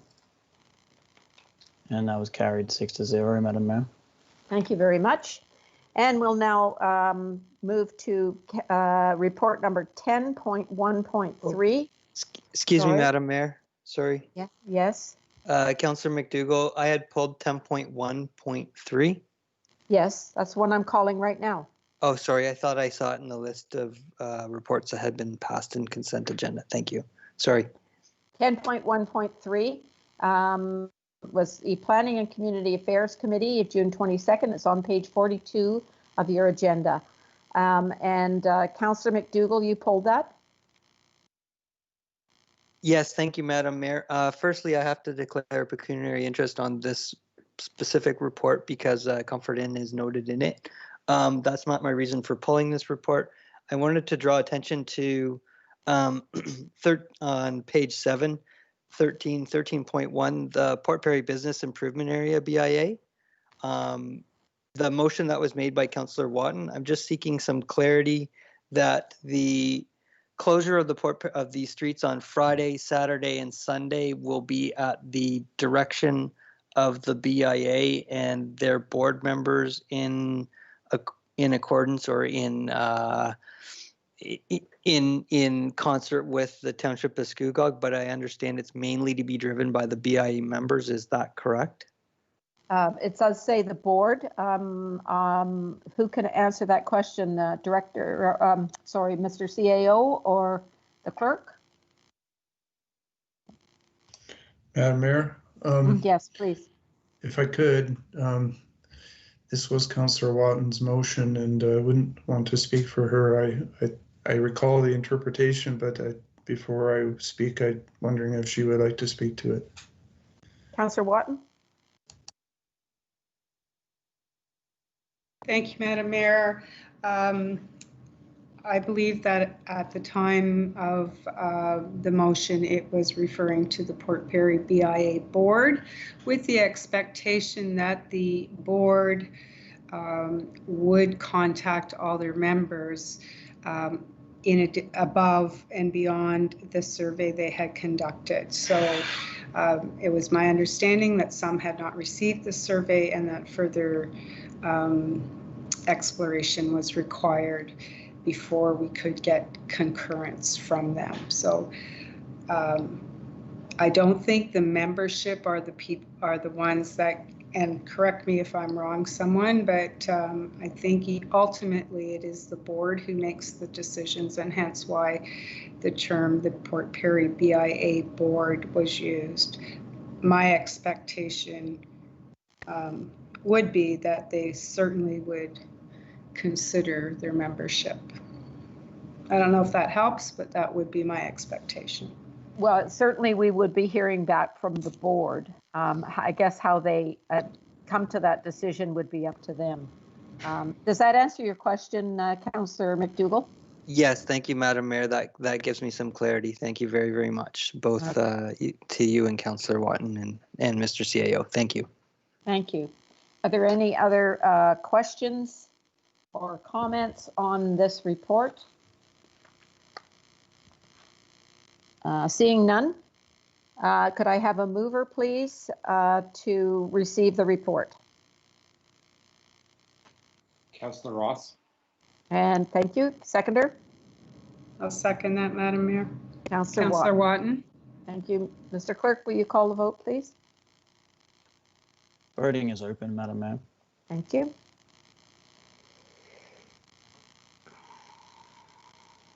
Seeing everyone has voted, closing the vote. And that carried 4-0, Madam Mayor, with Councillor McDougall and Brown declaring a pecuniary interest on that matter and not voting. Thank you very much. We'll move now to 10.1.5, the Scugog Tourism Advisory Committee minutes. That is on page 53. And Councillor Guido, you pulled that? Thank you, Madam Mayor. Just looking for clarification on page 4 of 5 on their motion that they put forward for the Todd signs. On their now, therefore, be it resolved, they indicate that the Township of Scugog Tourism Advisory Committee and the Township of Scugog Council request that the Minister of Heritage, etc. Is there a reason why they included the Township of Scugog Council on this? And forgive me if we've already showed support through a motion on this previously. I just found it interesting that they included council in their motion, and perhaps Councillor Watton can give context to that if she was in attendance of that meeting.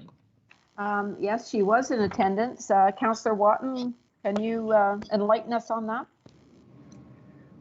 Maybe. If I dig deep, I think the reason it was including the council is because the notification had already come to council prior to coming to the Tourism Advisory Committee on the recommendation of council to send it to us. So I believe maybe right, I'm not sure if rightly or wrongly, I would have to check the previous minutes of the time it came to council. But I'm thinking that would be how the order of play, so to speak. So I'm not sure if the decision at that time was that council supported and then forwarded to the tourism to add their voice or otherwise without checking the minutes. I'm sorry.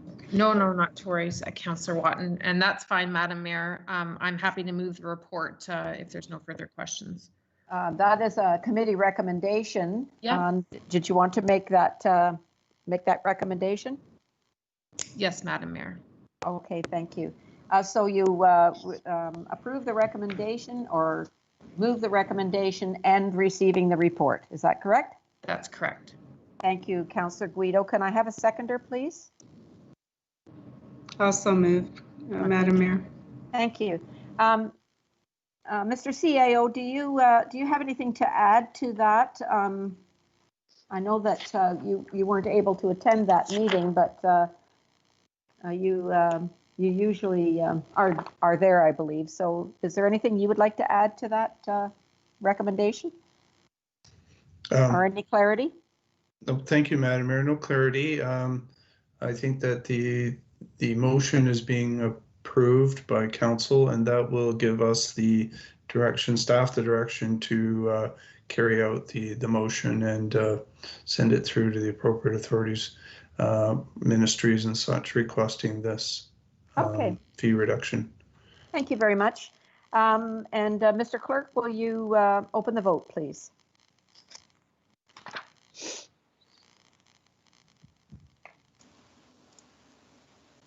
Yeah, Madam Mayor, voting is now open.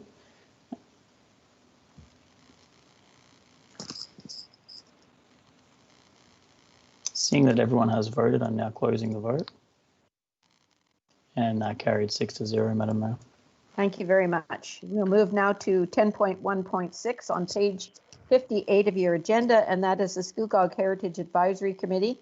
And I have 3 people who've pulled that. I think the first one was Councillor Brown. Yes, and through you, Madam Mayor, we have to talk about this sign at Cycle Life. The Heritage Committee has moved that the Cycle World sign needs a background repainting. That carried at the meeting, and I found myself standing in the middle of town with a paint can the other day and some paint chips, which were Heritage. And I was walking back and forth trying to determine whether it was Heritage colors or not. And my determination, while minor league, I'm sure, paint the town red lance, was not, it was what I would call minimal, the difference between the color on the sign and the chip, which is Heritage, that Jack Doak obtained from local sources. Thank you. So would you be moving then to receive this these minutes rather than move the recommendation? I will be moving to receive, yes. Thank you. Okay. Before I call for a seconder, I'll call for a seconder first, and then we've got 2 other speakers. Councillor Ross will second it. Just clarification, it's to receive it, not to approve the recommendation. That's correct. Yeah, I will second it. Okay, thank you. I'm not sure who was next. I think it was Councillor Guido was next to have this one pulled. So Councillor Guido. Thank you, Madam Mayor, and through you to Director Heritage. On page 3 of 4 in the report, it mentions non-compliant signs and that the committee's discussed a number of properties within the Heritage Conservation District area where signs have been erected apparently without permits. Where are we with this now, and have all permits been applied for? Thank you. Director Heritage. Through you, Madam Mayor, to the councillor. There was one real estate sign that was brought to the committee's and staff's attention. They have proposed or submitted an application, a sign permit application to the township for review. So that's currently under review. The new sign for the casual menswear store located on Queen Street, that was submitted as well and has been approved. In terms of any other sign, I'm not aware of any other sign that is at issue at this point in time. Thank you. Does that, Yeah, one further question through you, Madam Mayor. On page, I believe it is 3 of 4, when there's a list of the outstanding items, there was a heritage permit application waiting to be received. Has that been received for the installation of a garage door? Through you, Madam Mayor, to the councillor, we've received a partial application for that. It's not complete as of yet. We're waiting for the paint chips and a couple of other items to make that application complete. Thank you, Madam Mayor. No further questions. Thank you. Councillor Ross. Thank you, Madam Mayor. A couple of quick questions here. Just to the point that Councillor Grudo had spoken to. Director, have we just conducted a auditing of all the signs on Queen Street? Is that what just happened? Director. Through you, Madam Mayor, to the councillor. There was a partial audit of the signs. It's not a complete audit as of yet. And this partial audit, which will be a complete audit, does it take into account the exact paint chip number, or is it an eyeball and we're doing a subjective measure of the colors of the signs and the size and their appropriateness on the street? Through you, Madam Mayor, to the councillor, typically when an applicant comes forward with a sign permit application, they're required to submit documentation, including a paint chip that they are proposing to paint the sign with. There are other items too that are required in terms of the size of the sign, whether the sign has a raised border, raised lettering, and so on. Okay, thank you. And just so I'm clear, the sign on Cycle Life was approved. Is that correct? Director.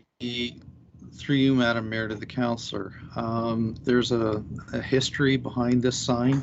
It was formerly the Home Hardware sign. That Home Hardware sign that was just up on the building was approved back in 2015, and those colors were approved by the committee. So Mr. Doak ultimately came forward with an application, a sign permit application for the sign he has put up on the Cycle Life building. Councillor Ross, any further questions? Sorry, just kind of going through that. Okay, so that sign was approved then based on those colors. My question is just that my concern is that we're starting to govern this by subjective approach as to I can look at a number of signs walking down the street that have a similar color, whether it's a storefront or a sign, and if we're going down to the exact number of the exact paint person, I'm a bit concerned. So I thank Councillor Brown for bringing this motion forward. Thank you. Are there any further questions for this motion to receive the Heritage Committee meeting minutes of June the 2nd? There's been a motion to receive and seconded. Any other questions? Madam Mayor, Councillor McDougall? Yes, can you use the chat box, Councillor McDougall? I see your hand, but I thought that was from before. Oh, Go sorry. ahead. Thank you, Madam Mayor. Just for clarity, through you, Madam Mayor, to Director Heritage, to clarify, there was a sign for this. There was an application for the heritage permit for the Cycle Life sign. Through you, Madam Mayor, to the councillor, yes, there was, and that's the application that went forward to the Heritage Committee.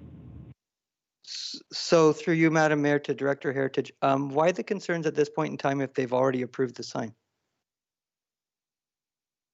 Director? Through you, Madam Mayor, to the councillor, the committee, when they dealt with this on June 2nd, 2020, didn't approve the sign. They were recommending that the background of the sign be repainted to a heritage color. Councillor McDougall? Yes, sorry, Madam Mayor, I'm confused. Through you, Madam Mayor, to Director Heritage. So this sign for Cycle Life was approved in 2020, or when was this approved? Through you, Madam Mayor, to the councillor, the sign has not been approved. What the Heritage Committee is recommending in their resolution that's coming forward to this council is that the background of the sign be repainted to a heritage color. In their opinion, that's the way to proceed. So the sign hasn't been approved as of yet. Director Heritage, if these minutes are just received tonight, does that mean that it would be approved? Through you, Madam Mayor, yes, it would be. Okay, thank you. Councillor McDougall, what Councillor Brown was saying was that he checked a paint chip, a heritage paint chip, with the sign and the can of paint, and he determined that it's so close that you really can't determine that there's much difference. So there's so that's why it is that's why Councillor Brown moved to just receive these minutes. So, have I got that right, Councillor Brown?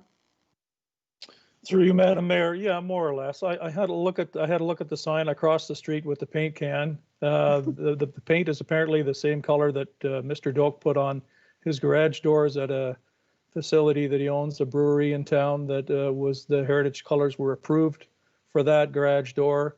So he brought that can of paint and he brought a heritage chip. There were 3 chips, but one was close to that color. So I stood on Queen Street and tried to determine with the naked eye, and yes, it's subjective, I suppose, because it's me looking at it, whether it was a heritage color or not. And my opinion at the time, and still is, that it's probably 1 shade off.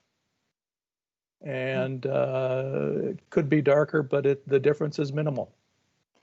Yeah, I did see the can of paint, and I did see the paint chip, and it's I think it's probably just the difference in the manufacturing of the paint, because it is so close, it's hardly discernible any difference. So I would agree with you. So is that a, go ahead, Councillor McDougall? Yes, further through you, Madam Mayor. So would a go forward for signs on Main Street be that we put the signs up and then we apply for permits after? Would that be the correct process? Director? Through you, Madam Mayor, to the councillor. No, the correct process is for an applicant to submit an application prior to putting up the sign. Okay, very good. Thank you very much. Thank you. With Councillor Guido, please go ahead. Thank you, Madam Mayor. Apologies. Okay, if through you to Director Heritage, correct me if I'm wrong, because it's been a while since the Heritage Committee. I've been familiar with them, but do they not approve the paint colors as a committee? Director? Through you, Madam Mayor, to the councillor. Under the delegation bylaw that was passed back in 2019, Council has given the Director of Development Services the authority to approve heritage permits as well as sign permits and variances to the sign bylaw.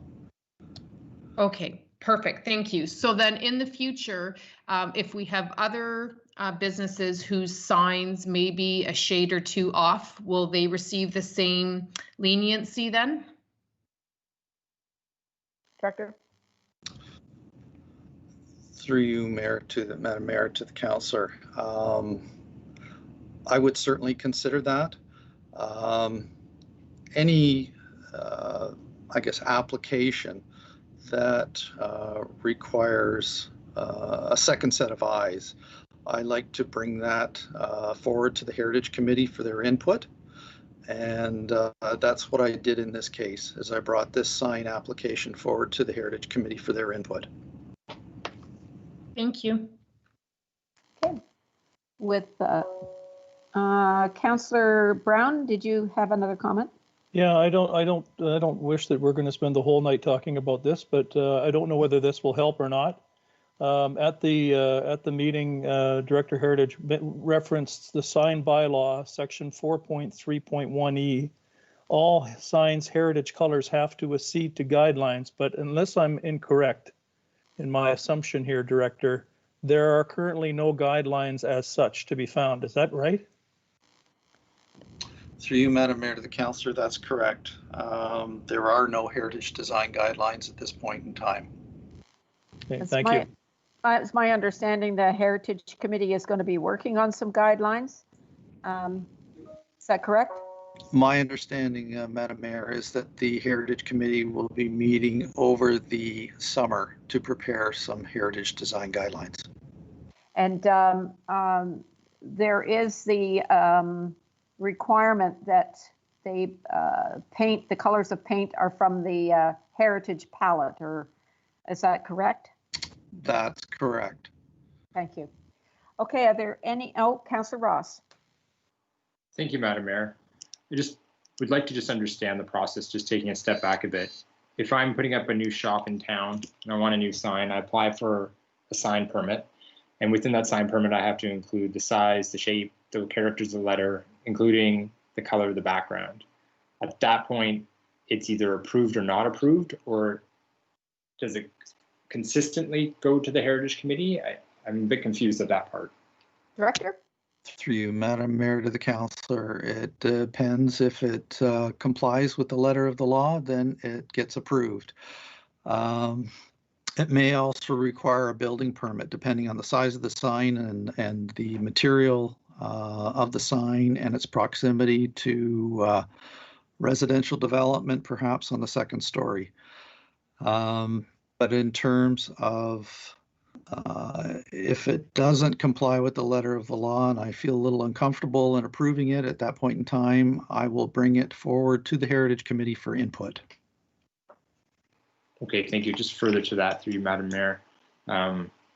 How close, we're talking about all the signs on the street, it was brought up earlier, being looked at to make sure they comply and that everything is fair by fair. But having seen this on the agenda, I walked the street and looked at the signs, and I didn't do the same as Councillor Brown with a paint chip in my hand and my smocks on, ready to go. But it appears that there are a number of signs and storefronts that are similar to that color. You know, there's one just down the road from that I've, from my eye, my perspective, my subjective view, is the same paint color. So when we're looking at applying the rule of law fairly amongst everything without any room for discretion, then does this audit go to each store owner and say, I want the paint chip for that color red and the lettering on your sign? Or is this a subjective view by the naked eye? Director? Through you, Madam Mayor, to the councillor. No, I agree that this, even though the wording in the sign bylaw requires heritage colors, it can be flexible to a certain extent.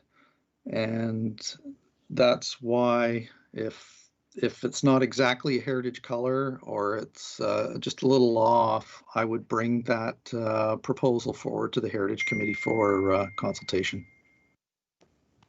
Great. Thank you for the answer. I don't see any further questions. Thank you very much. The motion has been made and seconded, and I'll ask the clerk to open the voting, please.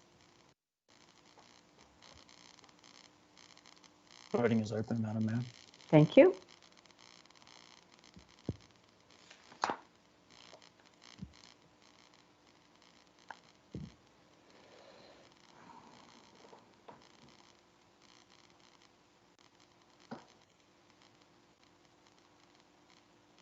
Councillor Brown, are you able to vote? I am unable to vote, Mr. Clerk. Would you like to vote verbally? Yes, please. In favor. Okay, I'm voting in favor for Councillor Brown, and now closing the vote. And Madam Mayor, that carried 5-1. Oh, thank you very much. We will move now to 10.1.7, page 62, the Port Perry Business Improvement Area Board, June 9th. And Councillor Guido, you pulled this. Thank you. And yes, hopefully it'll be a very quick one. Just the very start of their minutes, it says unapproved annual general meeting minutes. I'm going to assume that that's a mistake. It was not their AGM, and perhaps they can just update their minutes to appropriately reflect their meeting. Okay, we'll bring that to their attention. So are you making the motion to receive their minutes? Thank you. Can I have a seconder, please? I'll second it, Madam Mayor, and I had a question as well. Okay, please go ahead. Thank you. There's a mention in the minutes that the township or that the BIA approached the township to do a trailer style washroom, that they preferred that instead of the porta potties to be located in the park. And they were suggesting that it be shared by the BIA, the chamber, and the township. Later on in EDAC minutes, 10.1.9, it says that the township doesn't have funds for classy potties and that this will be instead a BIA and chamber expense, possibly putting classy potties behind the pier and tourism center, and that they're working on pricing. Could I maybe just ask Mr. CAO or whoever to just maybe address the anomaly of those two comments and those two different minutes? Mr. CAO. Yes, I can do that. Thank you, Madam Mayor, and thank you for the question, Councillor. Yes, so you're right on both accounts. The minutes reflect this, and then there was a good deal of discussion at the Economic Development Advisory Committee meeting. So the way it was left was that there would be a cost sharing proposal. The fees for the classy potty, I believe they called it, was close to $900 a week, about eight in the middle. I don't have it in front of me, $850, $860 a week, plus cleaning. Cleaning wasn't included. The township did indicate that during these times of constraint, that was not budgeted for at that expense, and did not feel that they had the financial ability to fund it on their own, and suggested this was, responsibility of the BIA, perhaps the chamber, and then if they could look at a cost sharing arrangement, that the township would, revisit that with them. I think it was mentioned that maybe on a 1/3, 1/3 basis. It was left that the BIA representative, chamber representative, was going to explore the cost of cleaning, since that wasn't included, and to see, if they could refine the numbers. And we have not heard anything back from them at this point. Thank you. Further, if I could, Madam Mayor, I know that in Director Coleman's report, we talked about not proceeding with, because we do have plans as a township to do more permanent washroom facilities, but we wanted to wait for the waterfront action plan and just to try to finalize the best location. Given that we do have 3 different proposals, is there any one place that would fit in any of the proposals where we could proceed with washrooms rather than spending money on something temporary? Well, if I could, Madam Mayor? Yes, please. Through you to the councillor. There isn't inconsistency in the 3 concepts to the point that you'd want to invest in a design for a permanent building. I think, as Director Coleman mentioned, it's prudent to wait a little bit longer and determine the location, then do the design properly. And of course, those funds for that washroom and that location cannot be used to fund the classy potty venture. No, of course not. No, right? Yeah. I think you understand that. It would be an operating budget expense that has not been budgeted for at this time. Okay, thank you so much. Okay. Thank you. I think we have a mover and a seconder for this. Do we, Mr. Clerk? Yes, Madam Mayor, Councillor Guido and Councillor Kieserbrink. Thank you. I don't have any further questions, so could you open the vote, please? Voting is open, Madam Mayor. Thank you.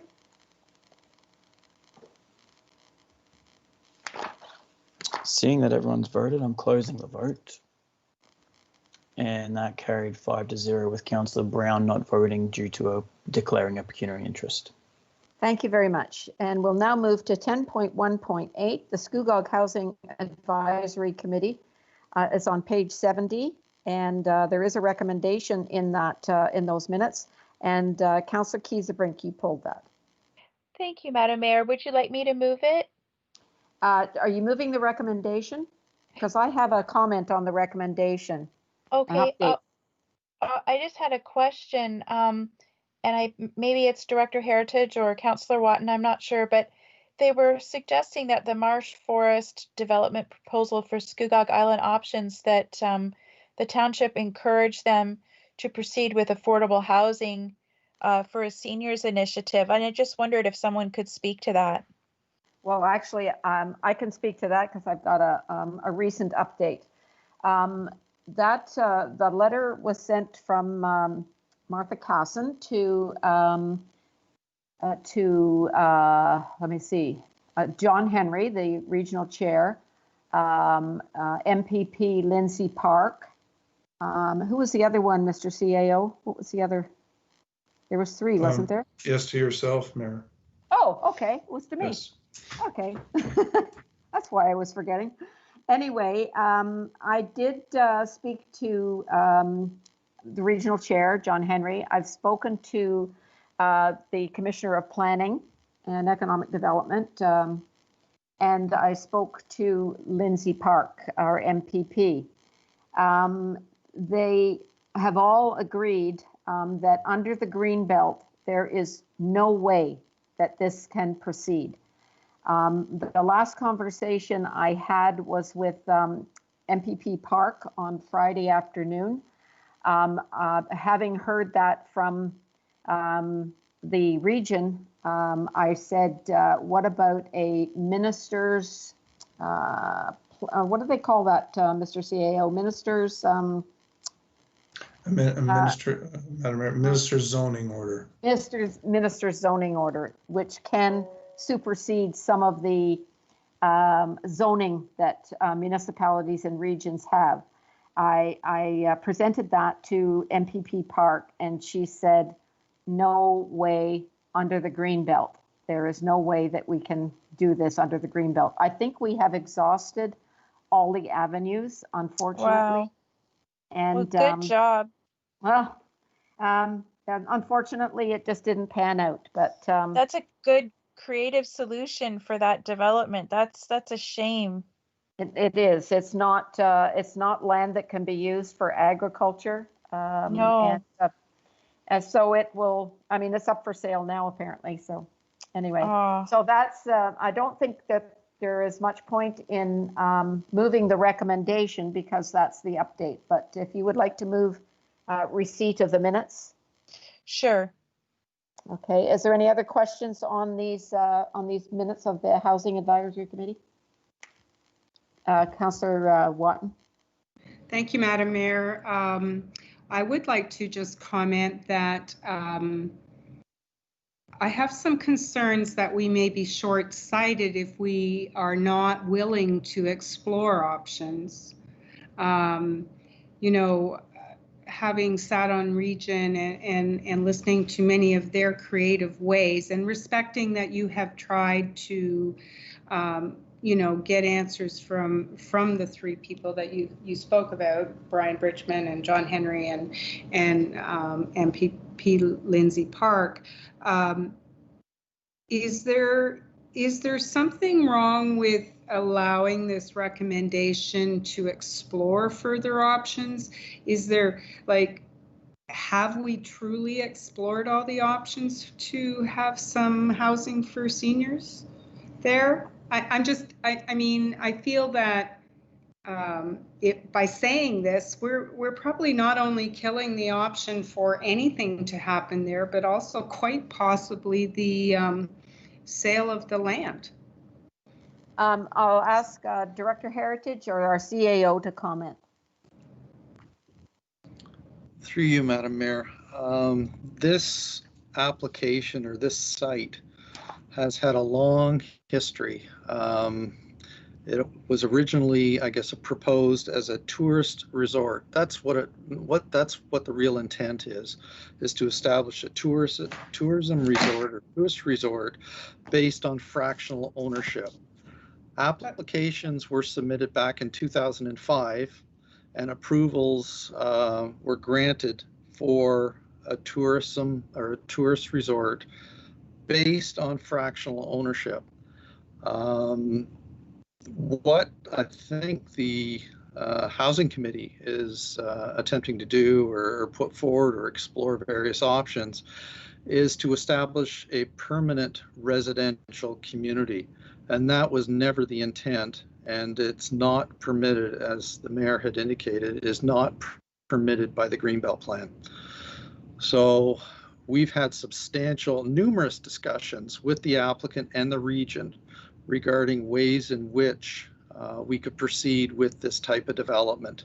And we were unable to come to a solution that worked for everybody. And that's where it's been left, and the lands now are up for sale. Madam Mayor, may I ask just one further question? When was the last conversation with the landowner about what options there were? I would say within the last, well, if with the region and the landowner and ourselves, Director Heritage, that was some time ago, but I know that Mrs. Martha Casson was talking to the landowner just last week. And I don't think that there were any other changes other than he said that wondered if the province would be willing if it was sort of as totally green development. But I don't think that's going to work either. So Director Heritage, any comment on that question? Yes, Madam Mayor. The last piece of correspondence that went back and forth from the region to the landowner was last year in June of 2019. And that was the last proposal that I was aware of that had come forward in terms of dealing with the ownership of the lands and leasing the lands and owning the buildings. And we went over a number of alternatives in dealing with the sale of these lands and the development of these lands. There have been some informal discussions after that, but that's the last formal response, I think, that was given by the region back to the landowner, was June of 2019. Land lease was also explored. And at that Yes, time, was it a seniors, was there discussion of a seniors initiative? I mean, I don't really know because I wasn't privy to those conversations. So I'm going by, you know, we all know a Martha Casson who now somehow who managed to get the Golden Girls house built. So I just have concerns about closing the option door. That's where I'm at on it. But thank you for your feedback, and I truly know that there have been many conversations, and that the Greenbelt is truly a holding back a lot of things on this particular piece of property. So, but I do appreciate it. As I said, I have some concerns about shutting the door on exploring the options. But thank you very much, everyone. Thank you.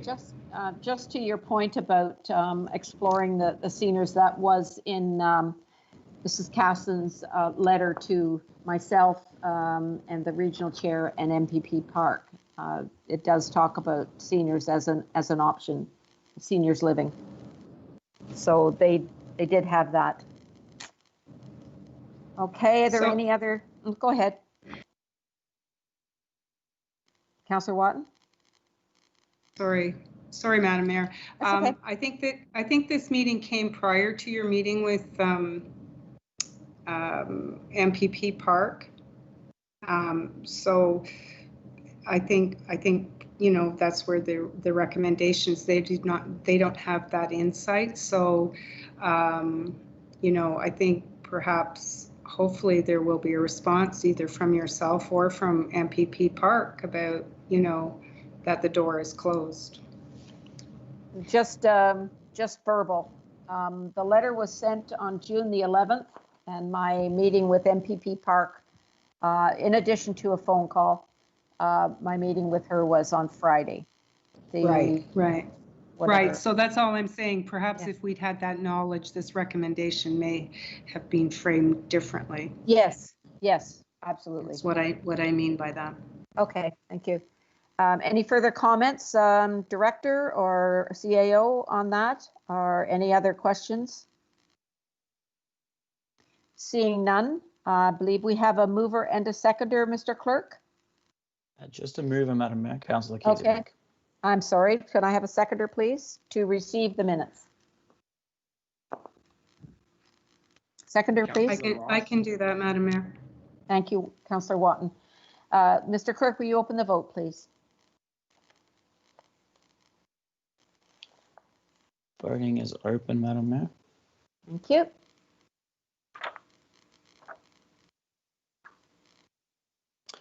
Seeing that everyone has voted, I'm closing the vote now. Thank you. And that was carried 5-1. Thank you. We will now move on to 10.2.1 under reports. And this is a strategic plan update. And Councillor Kiesebrink. Ms. Bowers, did you have anything you wanted to say about your report?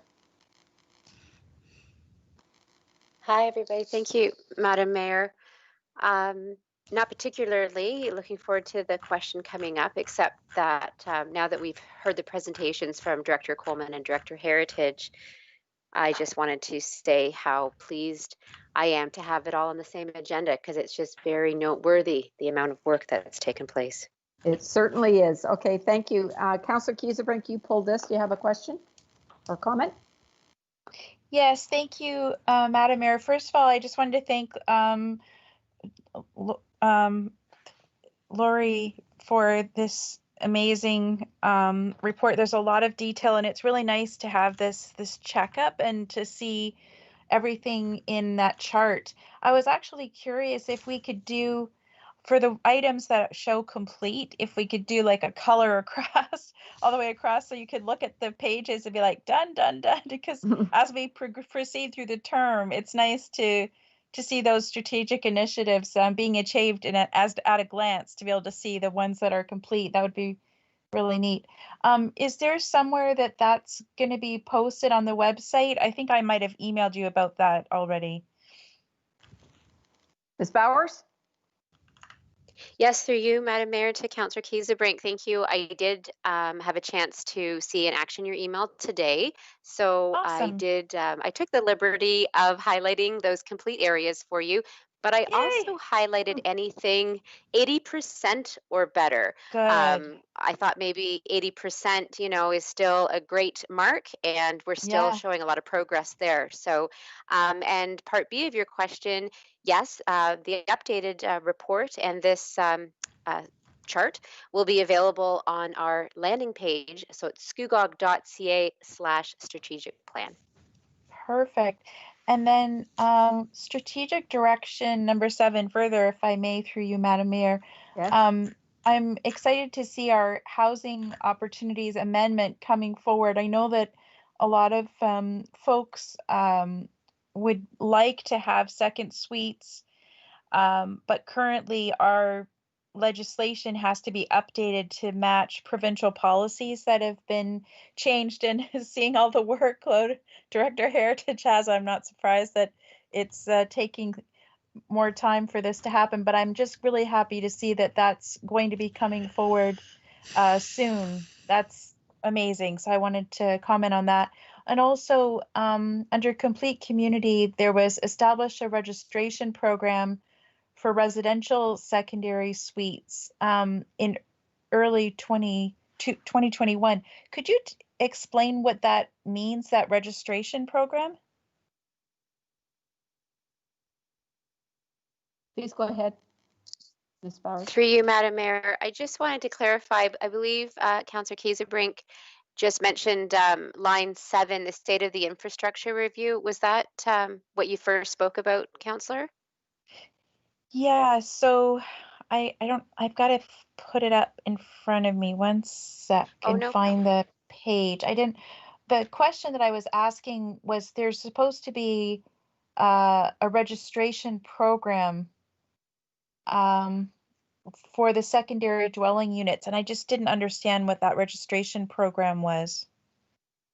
Oh, pardon me, through you, Madam Mayor. Yes, the resident, I may defer this to either Councillor Director Heritage or our fire chief. I believe there is a joint item working there.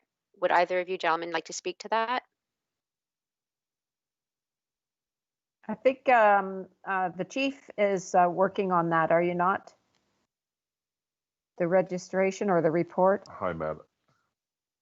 Yes, hi, Madam Mayor. Through you to Council.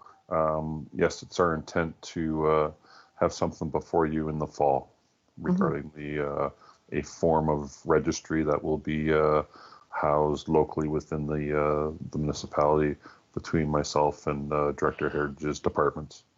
Oh, if I could, so is it more like from a safety perspective so that if you have to do fire calls and what have you, then you know not just where the residences are, but which residences have essentially a second residence internally? Is that what that's about? Through you, Madam Mayor, to the councillor, that would be one of the outcomes. Yes, 100%. We'd be able to, in our CAD programming, identify a given address that has a secondary suite within it. Yes, right. 100%. Okay, so at the time that you are ready for that registration, you'll let council know so we can help spread the word to constituents that they can participate in that?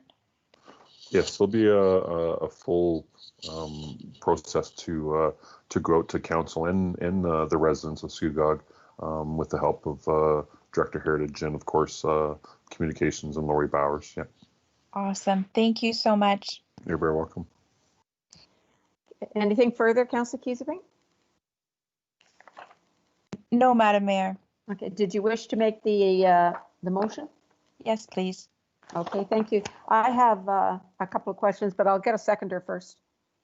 Seconder to receive this report. I'll move that, Madam Mayor. Okay. Thank you. Receive and the second part of the motion is to the updated list of accomplishments appended as attachment 1 be sent to all staff and added to the township's website is the motion there. So we have a mover and a seconder, but I have a couple of questions or comments.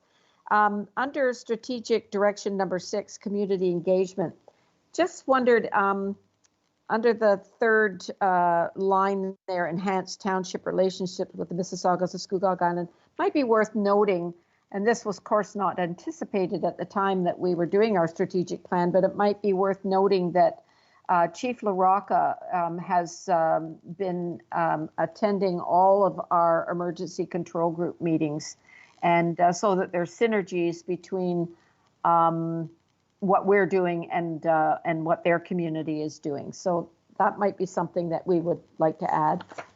And I'd like to ask Ms. Bowers, when we developed our strategic plan, we've had some interesting presentations tonight on a lot of the initiatives that are ongoing. And when we developed our strategic plan, I wonder if you can comment, please, on why some of these initiatives were chosen. I'm referring to the consultation we had with our community. I know that council had a list of things that they would like to see in our strategic plan as we were out campaigning and hearing from the public on a daily basis through the campaign period. So there was that type of consultation. So can you just enlighten us a little bit about the other consultations and how that developed our strategic or shaped our strategic plan? Could you talk about that, please? Yes, Madam Mayor, through you to address the question, I'd be happy to. Before I do, if I could, may I just address the addition to line 75 with respect to the MSIFN? I'd happily add the portion of Chief Kelly LaRocca, active participant of the ECG. So I'll be updated and a fresh copy will be placed on the website. Good. Thank you. So no problem. So we'll think back to well, gosh, it feels like so very long ago, we started. The approach that I took with this particular update is we started with a survey of employees. To the best of my knowledge and what I was informed by longtime serving employees, their input may not have always been readily captured in a formal process. So we did undertake that. So we started with employee sessions, including breakout sessions through our staff training in the previous April. We looked at all the work plans that were currently in order because, of course, that work is oftentimes we have things that are complete, but work plans carry over. So we wanted to be, mindful of that we're not going to wipe work plans clean. We're going to start at some point with a starting point. We conducted a very extensive public consultation process, which included, it was under the Speak Up Scugog survey. That survey had wonderful participation. I don't have the exact numbers in front of me, but of course a report went to council outlining the participation in that. It was an online survey. We provided hard copy available through the facilities. We engaged the BIA and the chamber and business community. We engaged the senior community. We did open house and pop-up sessions at the library, the Recreation Center, and I had a formal open house at the library in the evening. So we received all of that information in. We also conducted a consultation process with council. If you remember, we attended, we had a consultant come in and provide facilitation for that process. And I think that's kind of some of the action items. And then the culmination of all of that, we provided a draft for review and input. And then from that draft, we developed the strategy and the goals and the objectives. And of course, this chart is really just a highlighted an overview of kind of the key projects under the strategic directions currently, but we know that there is so much work that happens to deliver on these. And as you saw with the two presentations this evening, so there's quite a few small and minor things that are tracking to support these other initiatives too. So I hope that answers your question.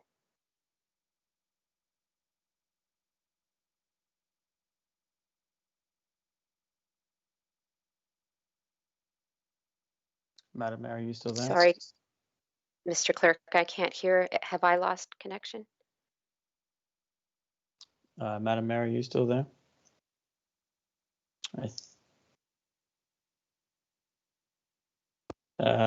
Councillor Watton, can you take over as Deputy Mayor? I think the Mayor just disconnected. And may I suggest kindly that you take a 5-minute recess, possibly? Sure. That sounds like a great idea. I'd like to call for a 5-minute recess and in the hopes that Madam Mayor can find her way back. Could I have someone move that, please? Councillor Ross will move her second. Yeah, you're, sorry, Councillor Watton, as the I don't need Mayor, that. you have the authority to call Sorry, I up have to that, 15 yes. minutes, yeah. Okay, so 5 minutes is all I'll ask for. Thank you. Do I have to ask for all in favor or no? No, you have the authority to call a recess up to 15 minutes. Okay, thank you. So we will reconvene at 9 p.m., please.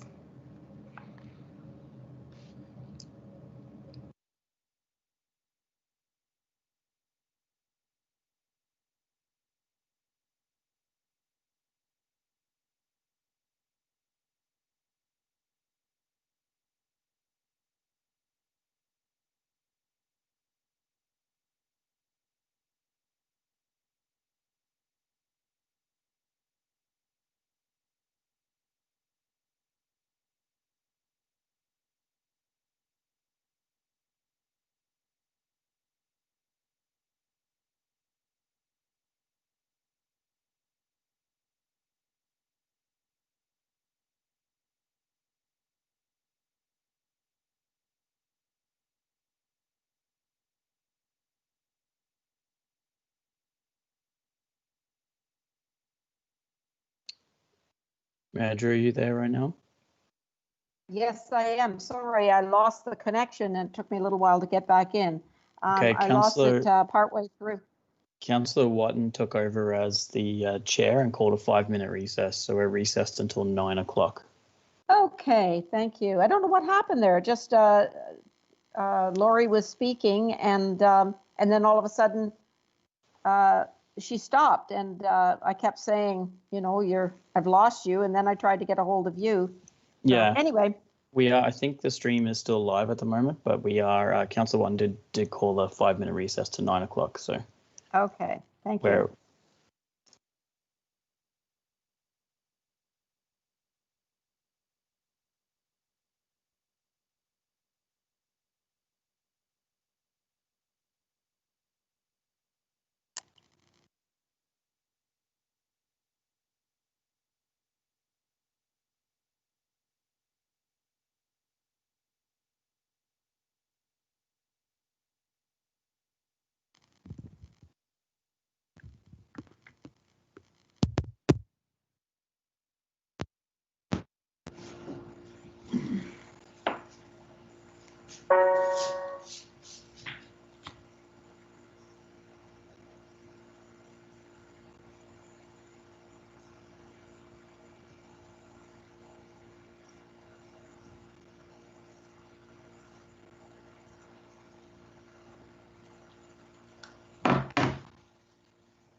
Is everybody back after the break?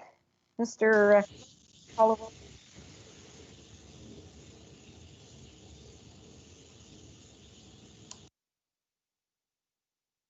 Madam Mayor, I don't see anyone has left, but it's you may have to ask verbally if everyone's in attendance because I can't tell otherwise.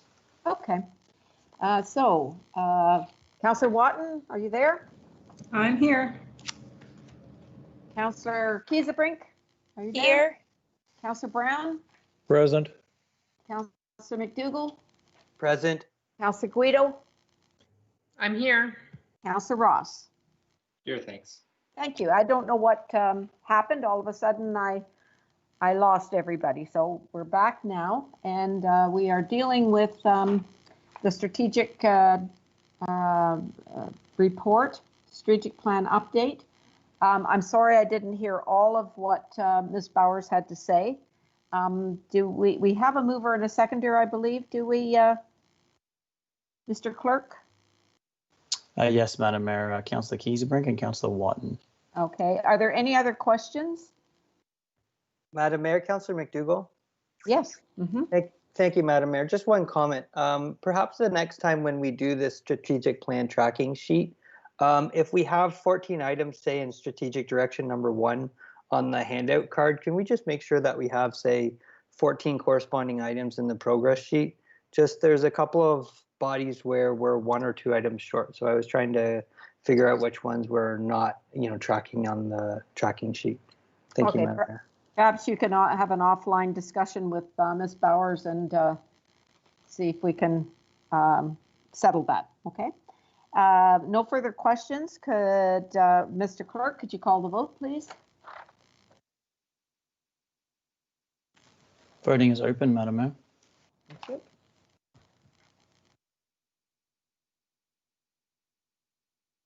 Seeing that everyone has voted, I am closing the vote.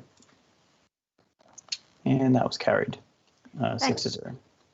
Thank you. Thank you very much, Ms. Bowers, for the work done on the strategic plan update. I know that you and your team have been very, very busy over the last few months in particular, and appreciate the work that's gone into this report. And it certainly is a lot of good news with so many of our strategic plans being completed. So thank you very much, and thank you to all the staff for all of the work in getting these completed.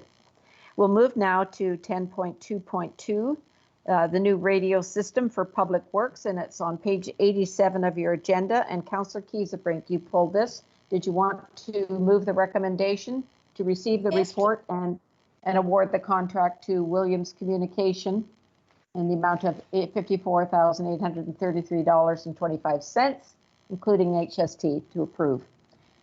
So do I have a seconder?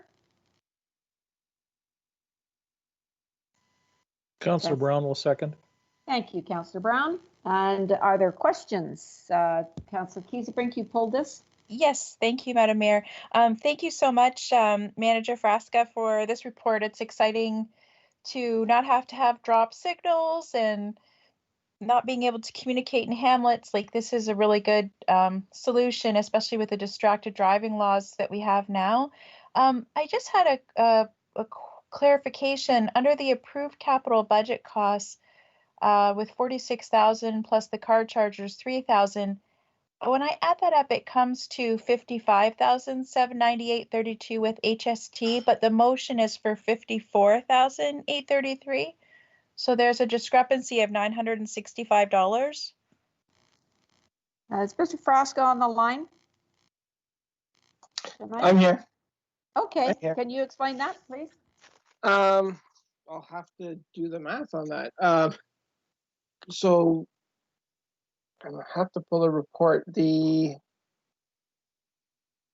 are asking for 54. The net HST amount, I believe, was 49,000 and change. That's what the final came to with the quotation provided from Williams Communication. Yeah, on page 4, when you add the cost of purchase, the 46,000, and you add the car chargers, those two together, and then you add the HST, it's just that your motion could be short $965, and that's why I'm wanting to amend it, because I don't think the math is right. So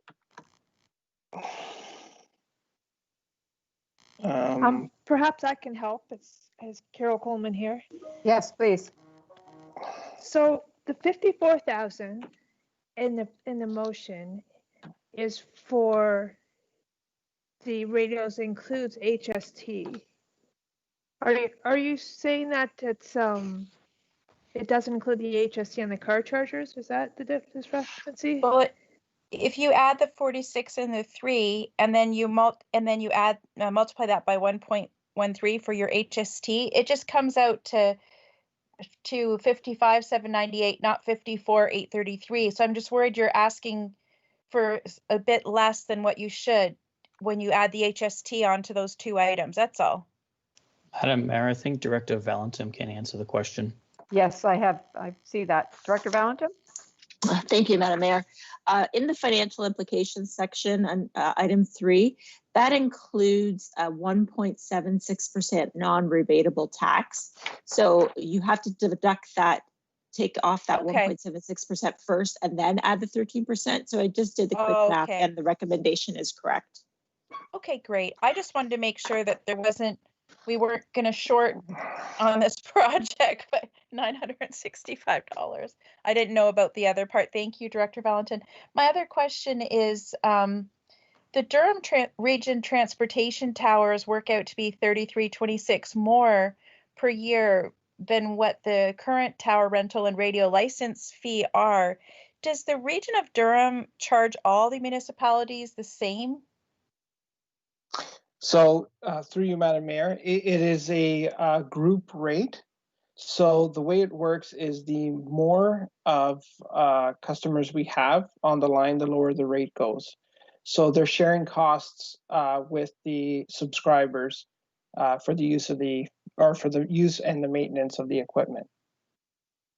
So there really is no flexibility for us for how much we pay to the region. No, there isn't flexibility, but as we get more users, the rates do drop. Oh, okay. That makes sense. All right, that's all my questions. Thank you. Thank you. Any other questions? Seeing none, we have a mover and a seconder. Mr. Clerk, can you open the vote, please? Voting is open, Madam Mayor. Thank you.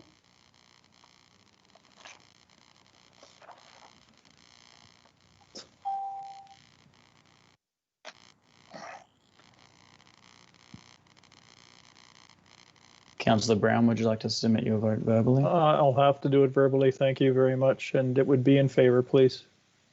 Thank you. I'm voting in favor for Councillor Brown and closing the vote.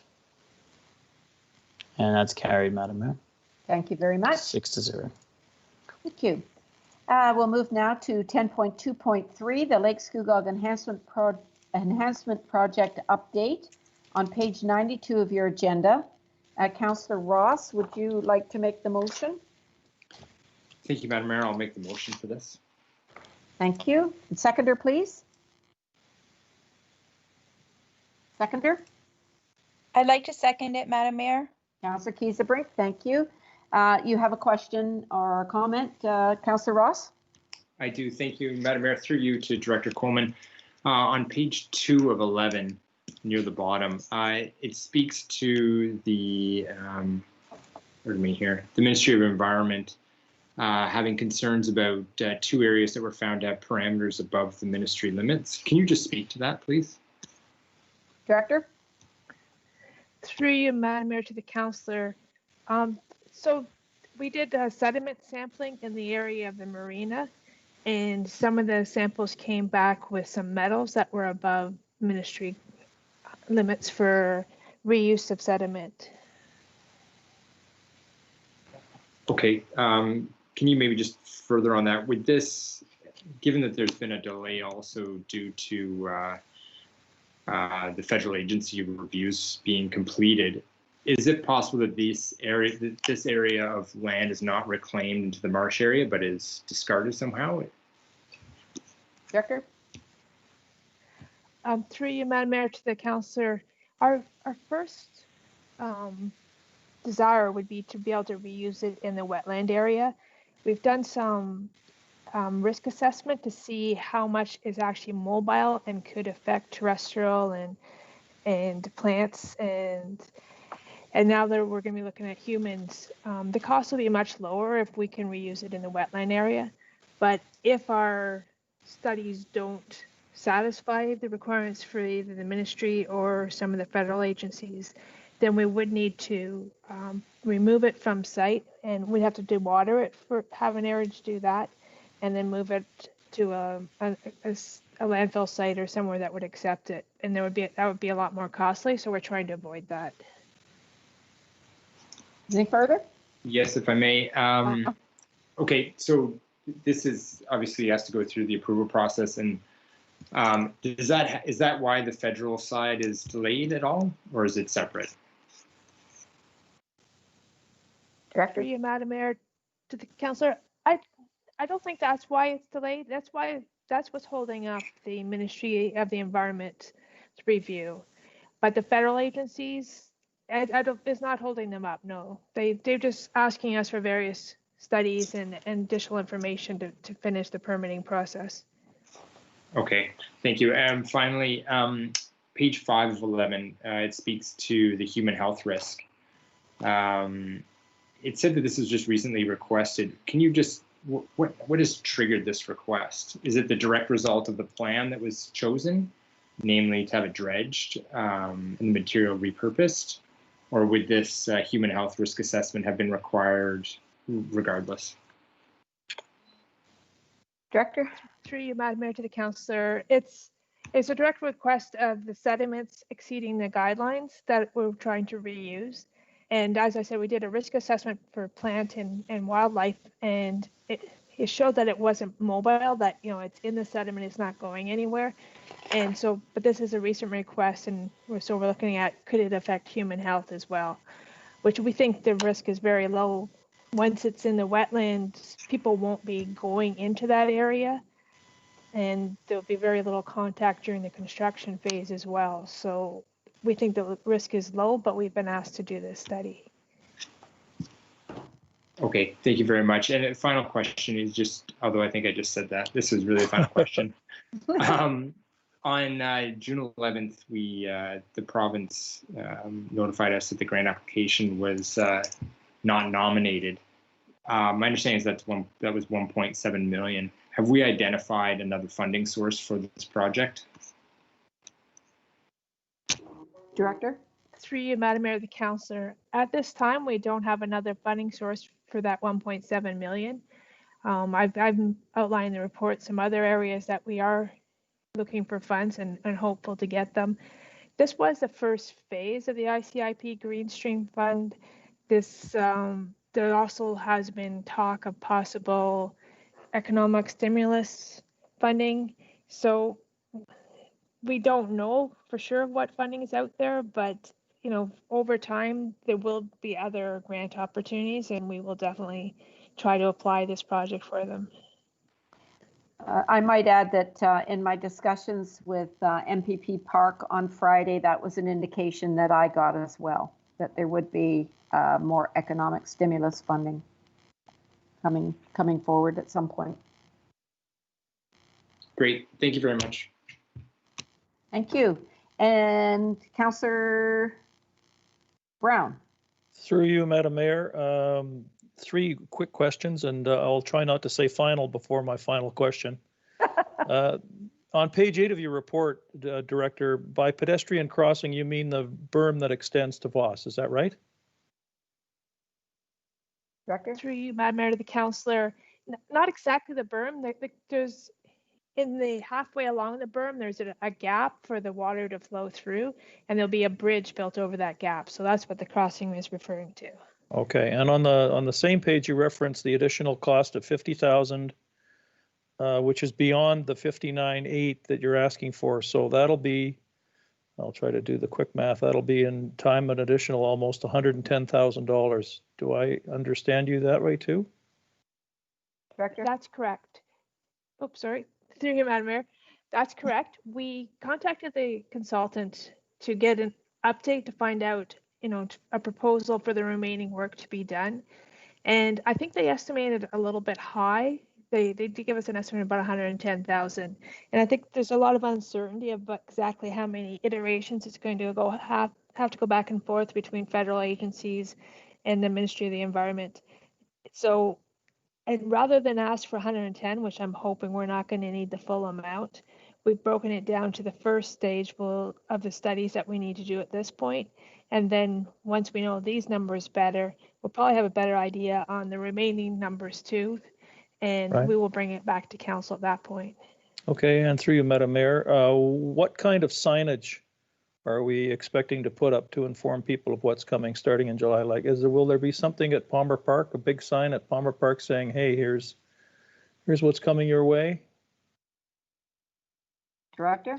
Through you, Madam Mayor, to the councillor, we won't be putting signs up this July, But when we have all the funding in place and the permits in place, and we have a schedule, and we know what's exactly when the project's happening, we'll put signs on the site to let people know what's happening. We'll use a lot of other forms of media as well. We will use our website. We'll do news releases. We'll do social media. And part of the reason for getting the word out too is because we're looking for donors for the project. So Right. there will be a lot of public notices in many forms for this project. Super. Thank you very much. Yeah, I think we're going to have a brass band too. Good idea. Director, I wonder, this amount of 59,000 may cause some concern. Can you tell us where that would come from? Yes, Madam Mayor. So we recently received a approval for a grant application that we have. I've been asked not to share the details of the grant and where it came from because they would like to make a public announcement in the near future. But we received $50,000 this year towards the design, which pretty much covers the cost for this. The budget so far for the project has been funded partially by the region of Durham, a large part by donations raised through the Scugog Lake Stewards, and also partially through the township's budget process. And Kawartha Conservation. And as well. Kawartha Conservation, they have donated funds toward, and they've also put in a lot of man hours towards the project as well. Okay, thank you. Yes, and we're very appreciative of the Lake Stewards, the money is filtering through them as a nonprofit organization. The fundraising team is a subcommittee of the Healthy Lake Scugog Steering Committee, correct? Correct. Correct. Thank you. Councillor McDougall, you have a question? Yes, thank you, Madam Mayor. Just a question to Director Coleman through you, Madam Mayor. The $67,000 that we're being asked to approve tonight, has that been included in the budget for this project for this year? Director? Through you, Madam Mayor, the councillor, it hasn't directly been included in the budget for the process for this project. We did have I don't have it in front of me, a substantial budget this year, but we were hoping that construction would go ahead. So most of the budget for 2020 was towards construction, but we do have sufficient funds through what we did budget for within, I think we had $25,000 of township money, plus this grant that has been approved, and plus the fundraising from the Scugog Lake Stewards. So we have the funds to do the project. Sorry, through you, Madam Mayor, you had the funds to pay for the additional invoice. It's not the funds to do the project. That would be contingent on the grants that we need from the federal government, the province, and the region, hopefully. Is that correct? That's correct. Yes, sorry. We have the funds for the design. Yes, thank you. Further, just a question on page 5 of the report. It talks about noise and air pollution control. Will there be any anticipated smells from moving the, sorry, I wanted to say leachate, from the dredgeate around from the lake to the wetlands? And if so, will there be any controls? Director? Through you, Madam Mayor, to the councillor, I believe the odors will be minimized because we're going to use a vacuum dredging system. So there will be the dredge won't come up to the air. It will be, sucked up from the bottom and then pumped into the wetland. So I believe that the odors will be minimal. Is the time of year as well will help with that, will it not, Director? It'll be in the colder months, will it not, when this dredging is done? We had originally planned that, and we'd hoped we could do that. Our recent information, because of the turtle nesting season, we won't be able to do the dredging during the winter months like we had originally planned. Oh, okay. So that work will now needs to be done between July 15th and September 30th. Okay, thank you. Anything further, Councillor McDougall? No, that's all. Thank you very much, Madam Mayor. Thank you. I don't see any further questions. Have I got a mover and a seconder, Mr. Clerk? Yes, Madam Mayor, Councillor Ross and Councillor Kiesebrink. Thank you. And can you open the vote, please? Voting is open, Madam Mayor. Thank you. Seeing everyone voted, I'm closing the vote now. And that was carried 6-0, Madam Mayor. Thank you. And we'll now move to 10.2.4, page 103, the Scugog Stage 2 Recreation and Culture Reopening Plan. And is Ms. Cornish on the line, and or is it Director Coleman? And is there anything that you would like to say on this report before we move ahead with the questions? Yeah, this is Director Coleman, and Ms. Cornish is on the line as well. If you would like, I can give just a brief summary of the report, or if you feel like enough has been said about it, we can just go ahead with it. Well, a brief summary I think would be nice, because this is very exciting news for everybody, and I think it bears some repeating. And there's been a lot of work put into this by staff. So yes, take your accolades. Please go ahead. All right. As the CEO mentioned in his update, the province's Stage 2 reopening allows for the opening of splash pads, day camps, pools, museums, and outdoor sports facilities, just for training though. While the safety of the public and the staff is of top concern, staff have carefully reviewed the guidelines provided by the province, the region, and other regulatory agencies. And we also looked at the financial impacts on each of these areas to the township. And based on these reviews, staff are recommending to proceed with programs modified in accordance with the guidelines in each of these areas. We feel that the public health risks are relatively low and the costs are in line with the operating budget. Staff will continually monitor the programs and make adjustments based on observations and changes to guidelines. For instance, since we wrote the report last week, staff are adding a reservation system for public swimming to allow for online payment and for information for contact tracing for public swimming. I think the CAO's covered a lot of what is opening. The splash pad's already opened on June 19th before the heat alert last weekend.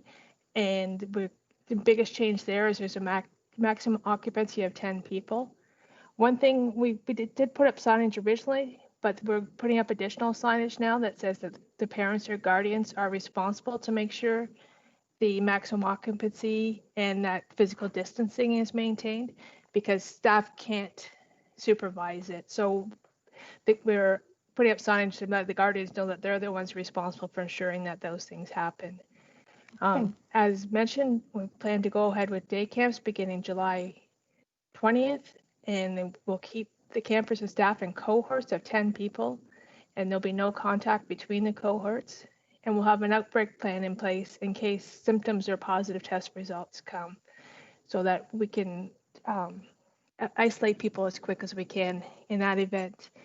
The operating budget for day camps had a revenue of $55,000. With the modified camps, the revenue will only be $10,000. So we will be $45,000 less in revenue, but we're ahead of not doing camps. We do have some revenue. The pool was talked about already, that will reduce the number of bathers to 25% of the bather load, which is 22 people. We'll leave the change rooms closed, and we'll have no contact swimming lessons. So there'll be no contact between the children taking the lessons and the lifeguards. For level 3 and lower, the parents will be in the pool. The museum will follow the reopening plan that we already brought forward. And we'll actually save some money with the museum because we're going to have less staff and shorter hours. So we'll only be open 5 days a week instead of 7. And we're also switching the recreation and culture staff that were redeployed to parks. We'll go back to rec and culture.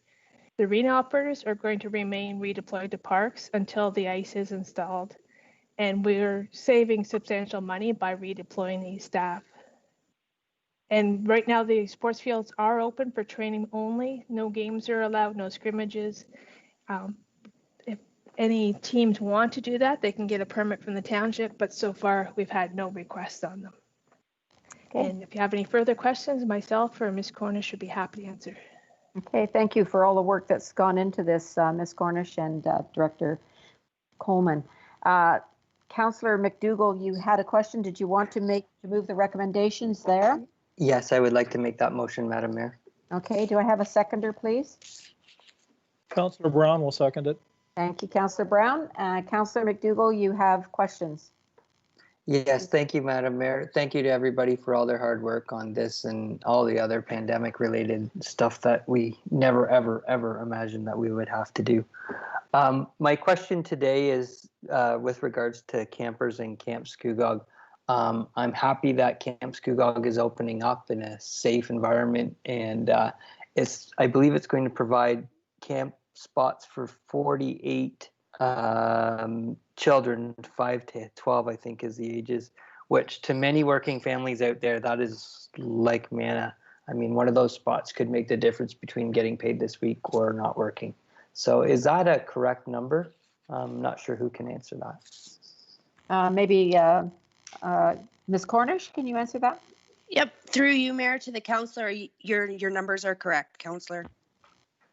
Thank you. And then further, Shauna, sorry, Ms. Cornish, the museum has some additional spots as well. It appears there's 2 counselors that will be working at the museum. How many spots will that provide additionally? Through you, Mayor, to the councillor, if the museum is opened on July 13th and camp start the 20th, we would have 1 additional cohort stay out in the museum. So that would be an additional 8 campers.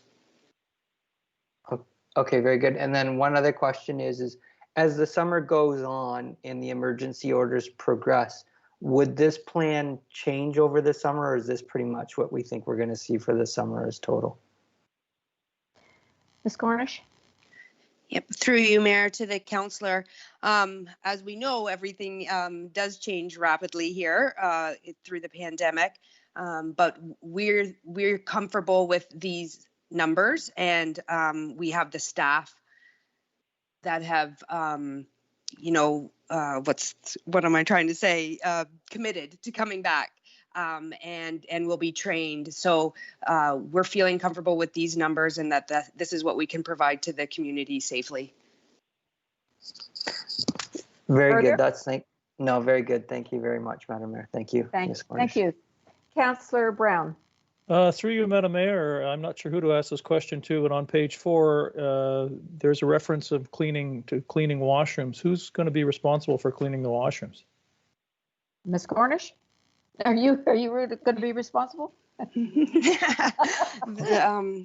I could be, but through you, Mayor, to the councillor, we have a 2 kind of phased approach there. We have an additional councillor assigned to each cohort, and each cohort has an assigned washroom, so that one of the councillors can be disinfecting after each use. And we do have 2 arena attendants on staff during the day that will provide maintenance as well. Okay, further, page 6, the pool. So at Bird's Eye Pool, 7 square meters per person allows how many people in the pool at one time? I know there was a reference to 25% also. Through you, Mayor, to the councillor, the Life Saving Society had a recommendation of a maximum of 7 meters per person in the pool. For our dimensions of the Bird's Eye Pool, that would work out to 38 people in the pool. The Durham Region Public Health guidelines have come out, and they're recommending to have the bather load at 25% of the capacity, which is our 22 bather load now. Okay, and on page 11, you referenced the Port Perry Lawn Bowling Club. Do I understand that I can go to the Port Perry Lawn Bowling Club and I can practice, but I'm not allowed to play? Ms. Cornish? Through you, Mayor, to the councillor, that yes, through the provincial order right now, you could use the facility for training purposes, but no play. Great, thank you. Yeah, you could practice your skills, Councillor Brown. Need more than that.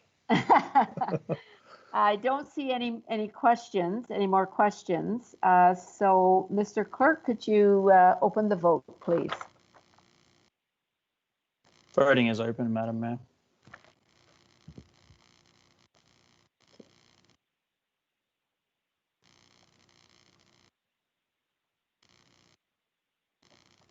Seeing that everyone has voted, I'm closing the vote. And that was carried, Madam Mayor, 6-0. Okay, thank you very much. Thank you for the report, and thank you for all the work that's gone into this report. It's a tremendous change in planning and scheduling, and it's very much appreciated. Thank you. We'll move to 10.2.6, the anti-idling bylaws on page 212. And Councillor Ross, you have pulled this. Do you wish to make the motion?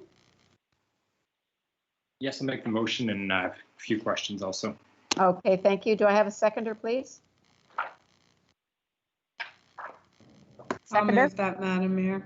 Thank you, Councillor Watton. And Councillor Ross, your questions.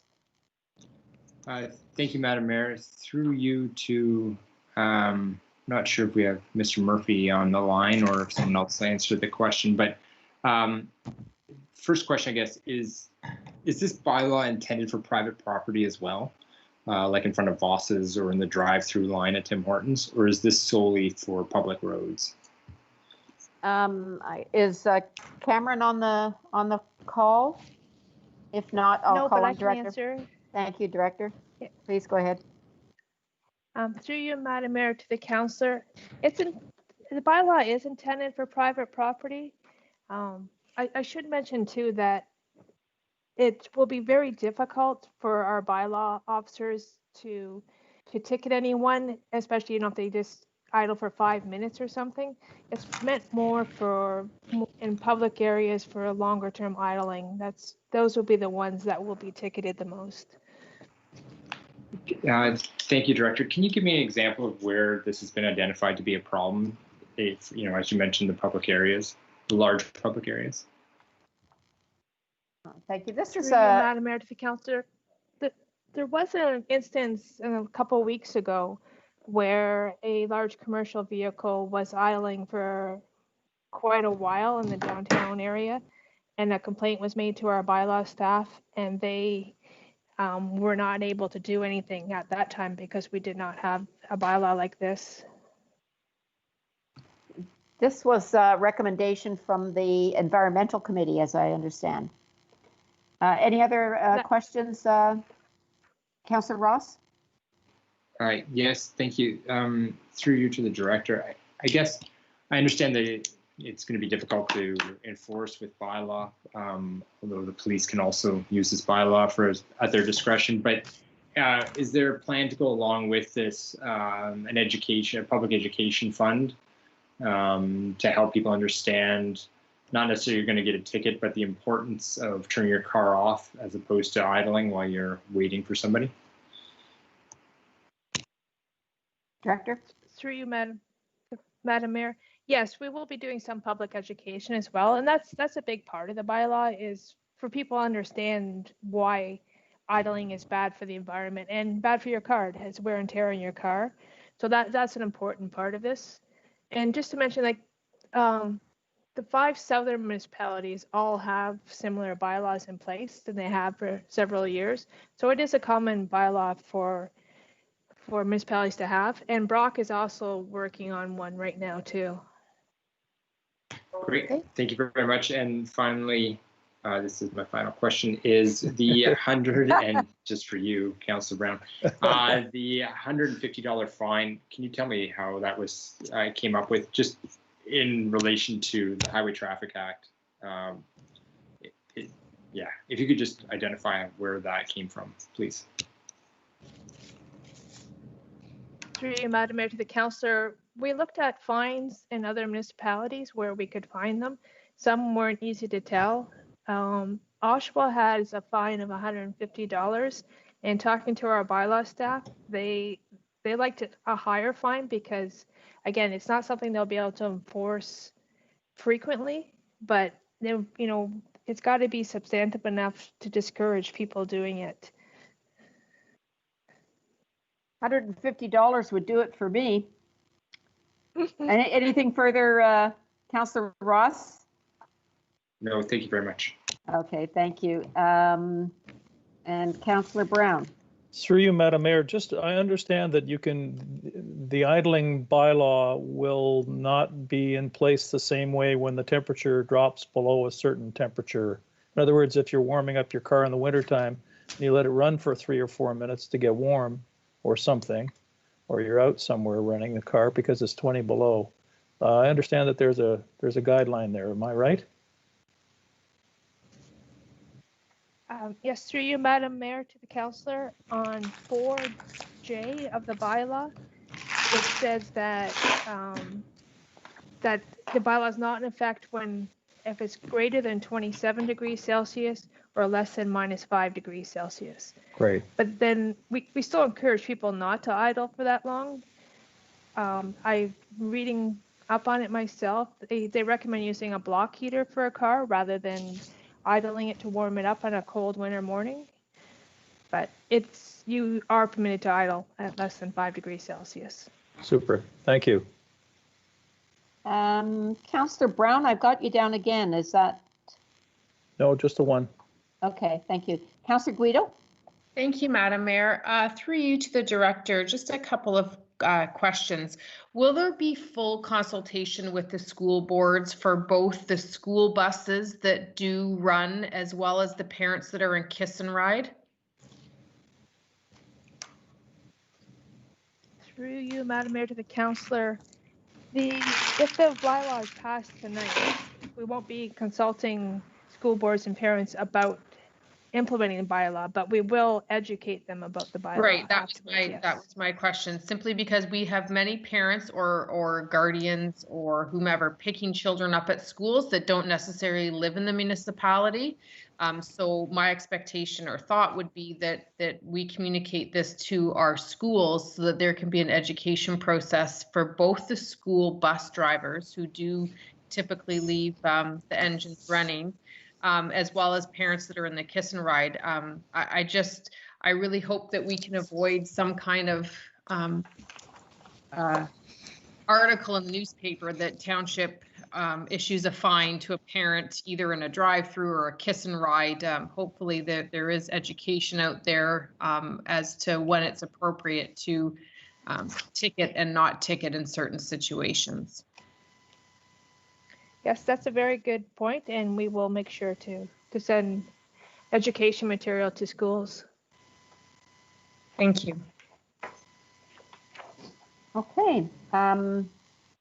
I don't see any further questions, except Councillor Brown, you've come up again. Did you? Sorry, Madam Mayor. That's okay. Through you and through to Councillor Guido. We had a conversation with Kim Briggs, who looks after the transportation, school bus transportation.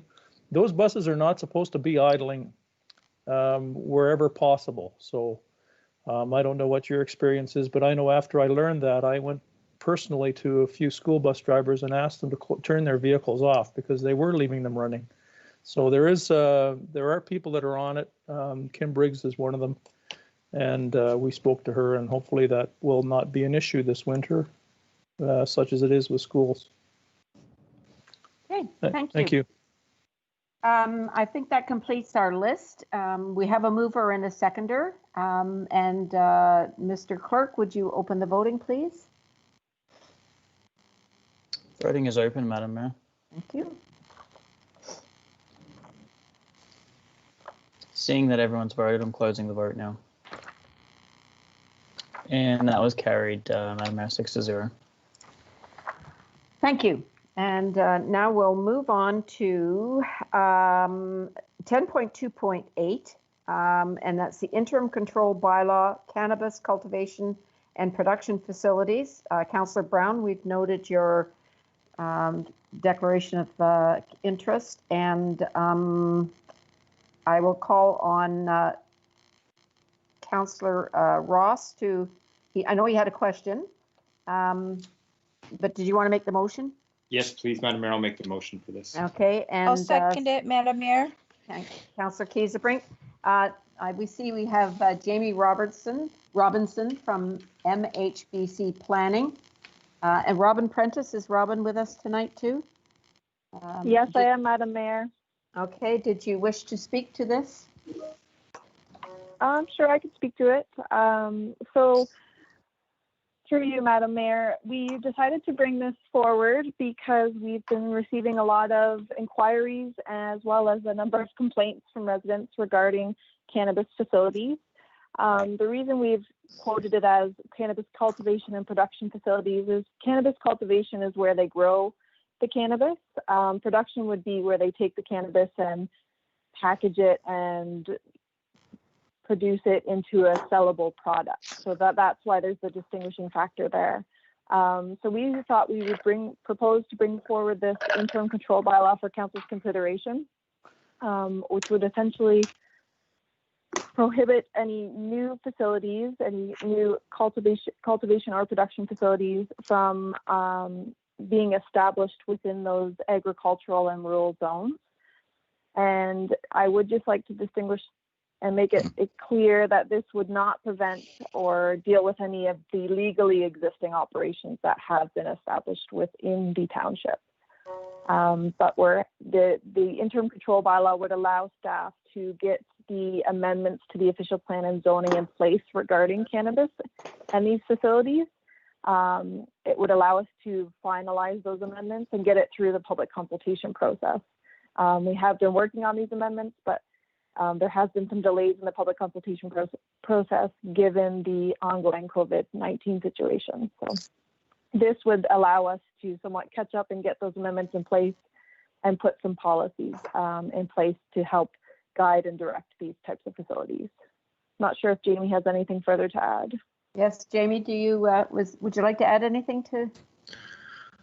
I don't think there's Robin's done a great job covering everything, and it's really just a press pause so we can get these policies and regulations in effect to help guide decision making moving forward.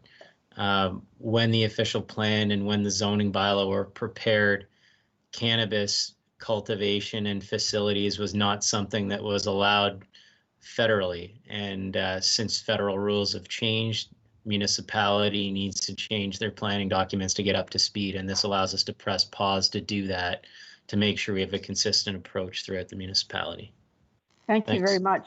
Yeah, this is a very welcome interim control bylaw.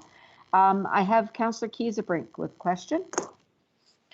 Thank you, Madam Mayor. I would just like to affirm this control bylaw. I know in Pelham Township they did the same thing in interim control, just because cannabis they're federal licenses, but the impact is municipal. Yes. So so because it's agricultural and because it came from the federal government, we have to race to catch up. There's local residents who are directly affected with bright lights, really strong smells, high security fences, barbed wire, cameras, ditches, noise from fans that dry the cannabis, large buildings, water. There's so many variables that affect it. And just like we have the, we have other controls.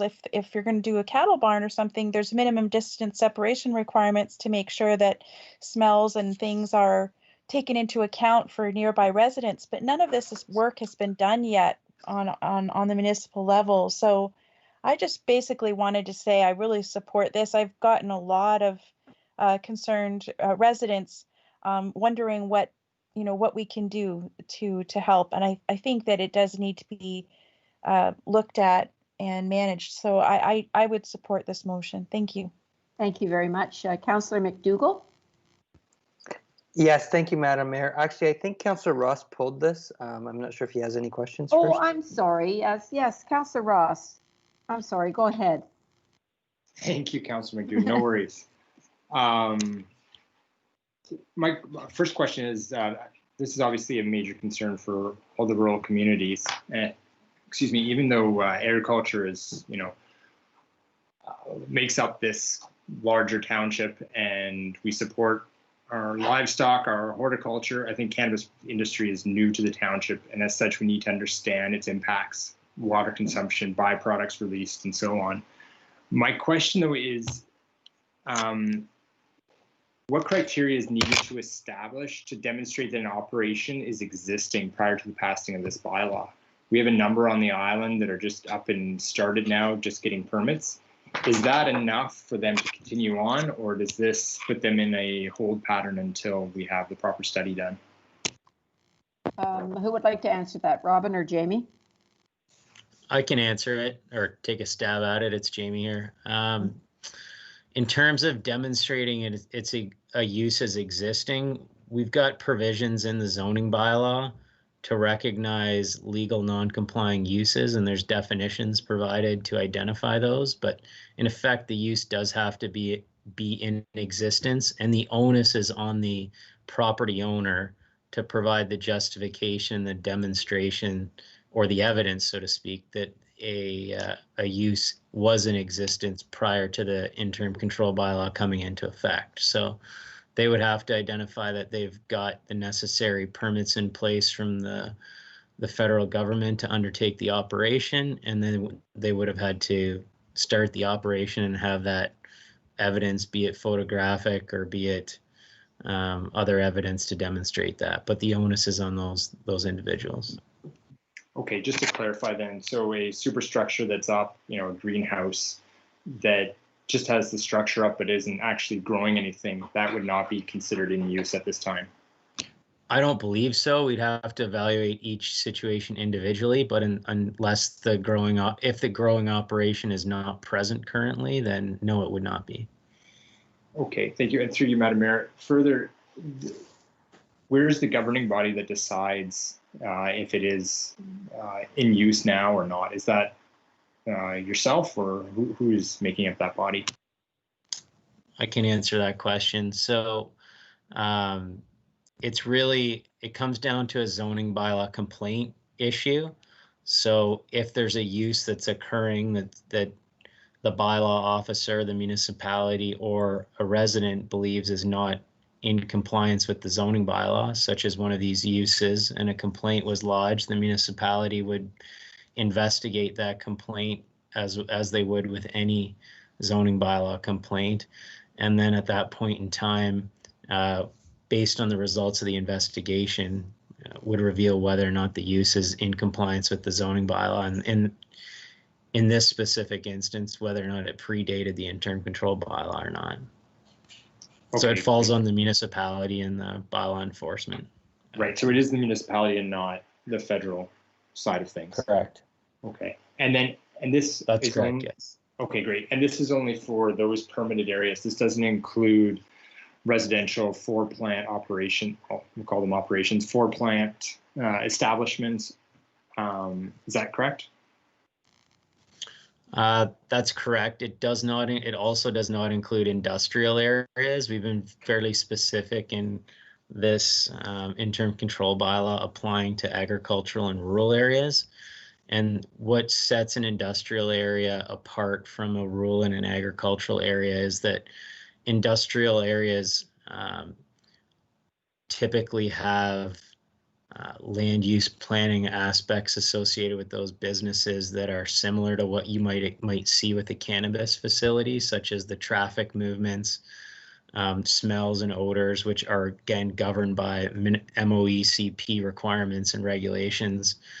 But the municipality also has the ability to apply site plan control to those areas based on the township's site plan control bylaw. Whereas in rural and agricultural areas, if the use is an agricultural use, the municipality does not currently have the ability to apply site plan control to those areas. So that is a component of what's being looked at as part of this review and will likely come out that because of the security issues and because of the smells and because of the different aspects to these operations that you would not typically associate with a traditional agricultural use, I'll say, it may be appropriate to apply site plan control. Okay, great. That was my next question as far as the industrial sites. Now, my understanding is that a greenhouse that is, I believe it's under 250 square meters, doesn't require a building permit due to its inability to meet load requirements. Will those smaller greenhouses be under the same bylaw as it is tonight? So there's certain, I'll do my best to try to answer this question. There's certain opportunities under the legislation for individuals to grow, I believe it's 4 plants. Once the use becomes more of goes outside of a personal use and becomes into a production use that's being used commercially and meets our definition of agriculture, then it would be subject to this bylaw. So likely that personal use scale is what the municipality would use to identify whether or not the interim control bylaw applies or does not apply.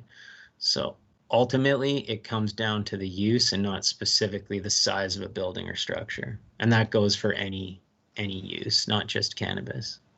Okay, that's great. Perfect. Thanks for answering my questions. I'm glad to see this coming forth. As I said, it's the #1 issue right now on the island. So thank you. For sure. Thank you. Councillor McDougall? Yes, thank you very much, Madam Mayor.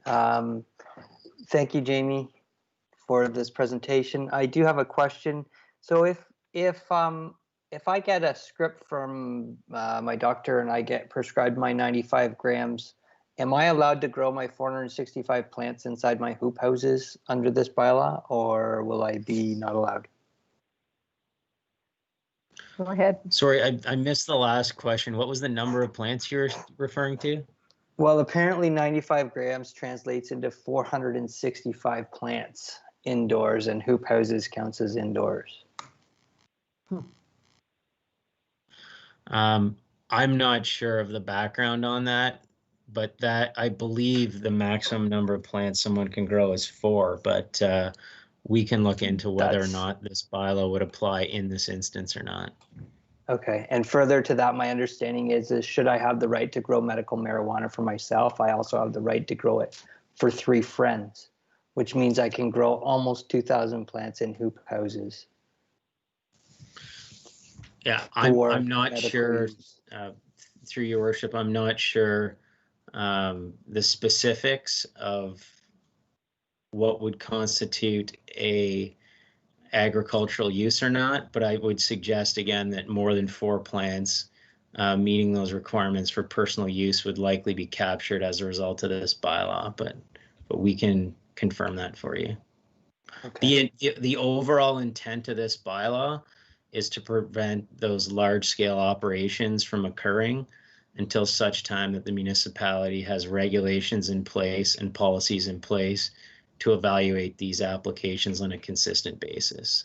So, but it's not intended to deal with the individual 4-person or 4-plant operations.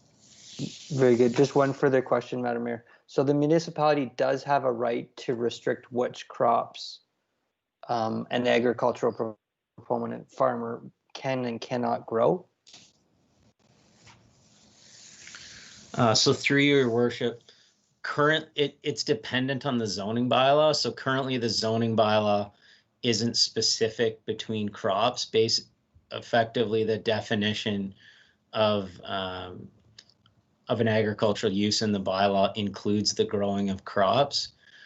What this proposed interim control bylaw does is indicate that it puts a halt on cannabis crops specifically so that the municipality can review and evaluate this specific use.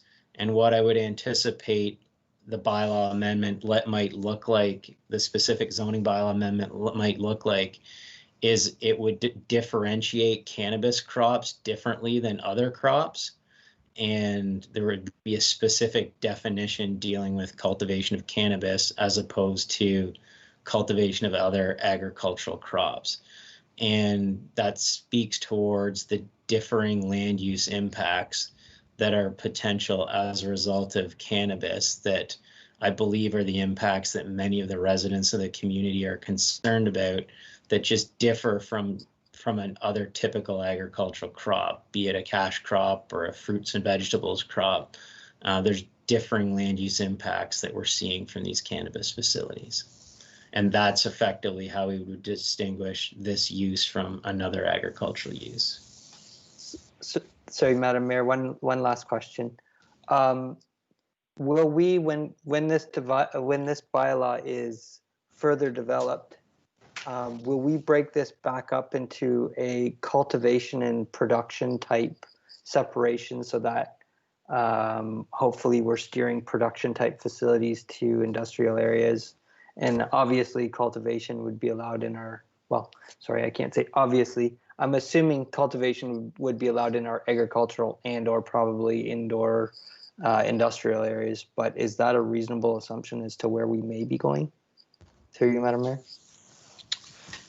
Yes, through you, Madam Mayor. I wouldn't want to preempt or preconsider where the results of the study might lie, but I think there will be, it stands to reason that there will be a difference between cultivation and production, specifically because there's different land use planning impacts and land use impacts associated with each of those two distinct type of operations. So it stands to reason that there will be different rules for both.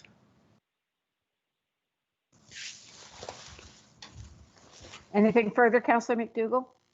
No, fascinating. Thank you very, very much, Madam Mayor. Thank you, Ms. Robinson. Thank you. Councillor Watton.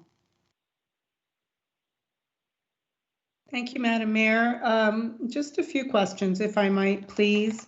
To Ms. Prentice, how many active facilities do we currently have in the township?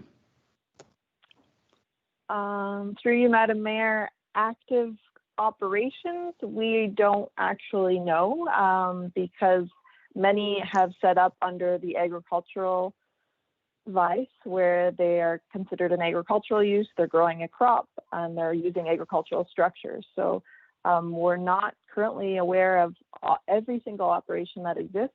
We do have one active planning application for a cannabis production facility that is in a rural industrial zone. And we have had a number of inquiries regarding various properties and this use. So that's about all I can comment on at this time. Okay, so I know I have one down my road because in a previous council term, we visited it on Regional Road 19. Should this, and earlier tonight we heard about a cannabis production facility being considered for Highway 7A at the former Pine Ridge Packers. Will this bylaw, I'm not sure how far that cannabis production facility on 7A is in the process, but will this bylaw impact them? Through you, Madam Mayor, no, because the interim control bylaw that's proposed is very specific to the agricultural zones. The application we have for that specific cannabis production facility is in a rural industrial zone. And that's the one that Ms. Director Heritage spoke to earlier on Highway 7A. That an industrial zone? It's rural. It has a site-specific rural industrial zone, so it would not because it was formerly an abattoir, right? Right. So it has a site-specific permission under the rural industrial zone for the abattoir that they're wanting to change to the cannabis production facility. So it would, because it's going through that public process, right, and it was in that rural industrial zone, it would not be captured under this interim control bylaw. Okay. Further to that, so when someone comes in and applies for a building permit, are we made aware of what that building might be used for? Again, in the agricultural world? Sure. We typically do ask because if it's used for livestock, then obviously the MDS applies.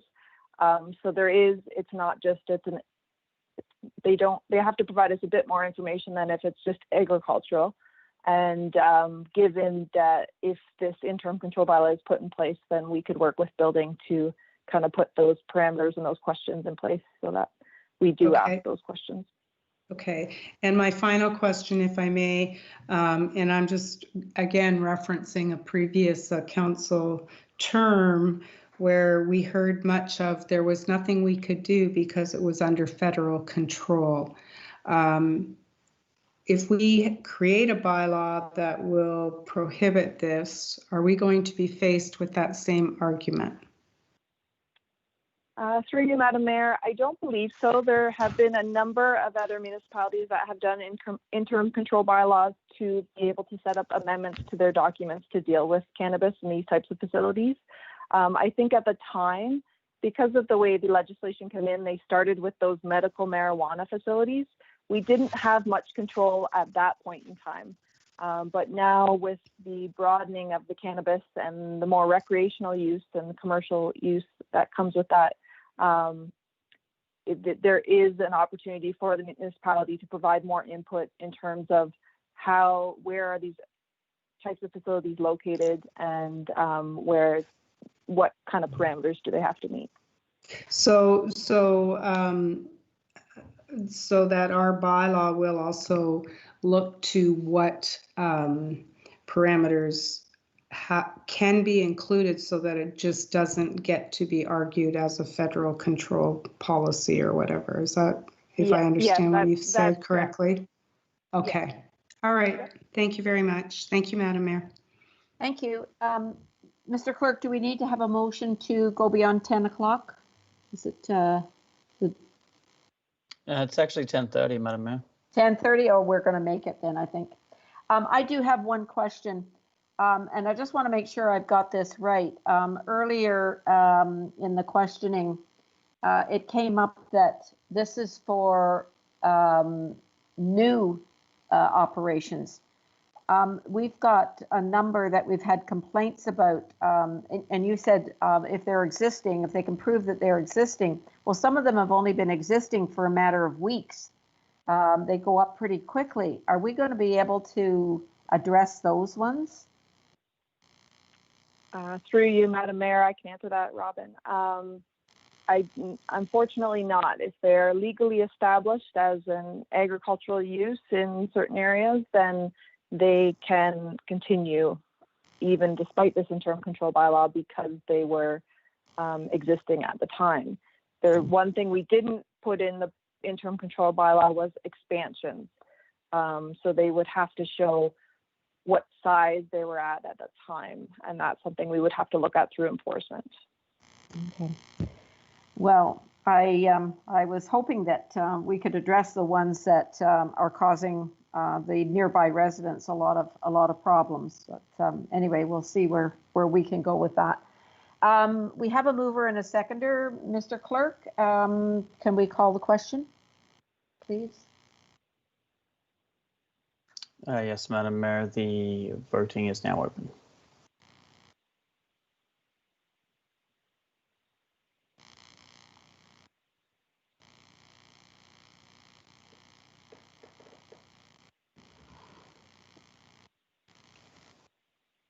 Councillor McDougall, would you like to submit your vote verbally? Yes, please. It's a yes. Okay, I'm voting yes for Councillor McDougall and closing the vote. And that carried 5-0, Madam Mayor, with Councillor Brown not voting, having declared a pecuniary interest on this matter. Thank you very much. We will now move to 10.2.10. And this is the 2020 COVID projections, page 236.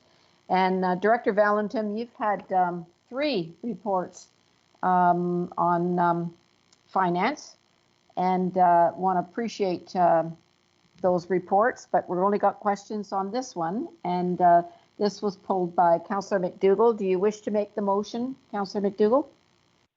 Yes, I do, Madam Mayor. Could I have a seconder, please? Also move it, Madam Mayor. It's Councillor Watton. Thank you. Councillor McDougall, your questions? I just have one question, Madam Mayor, for Director Valentin.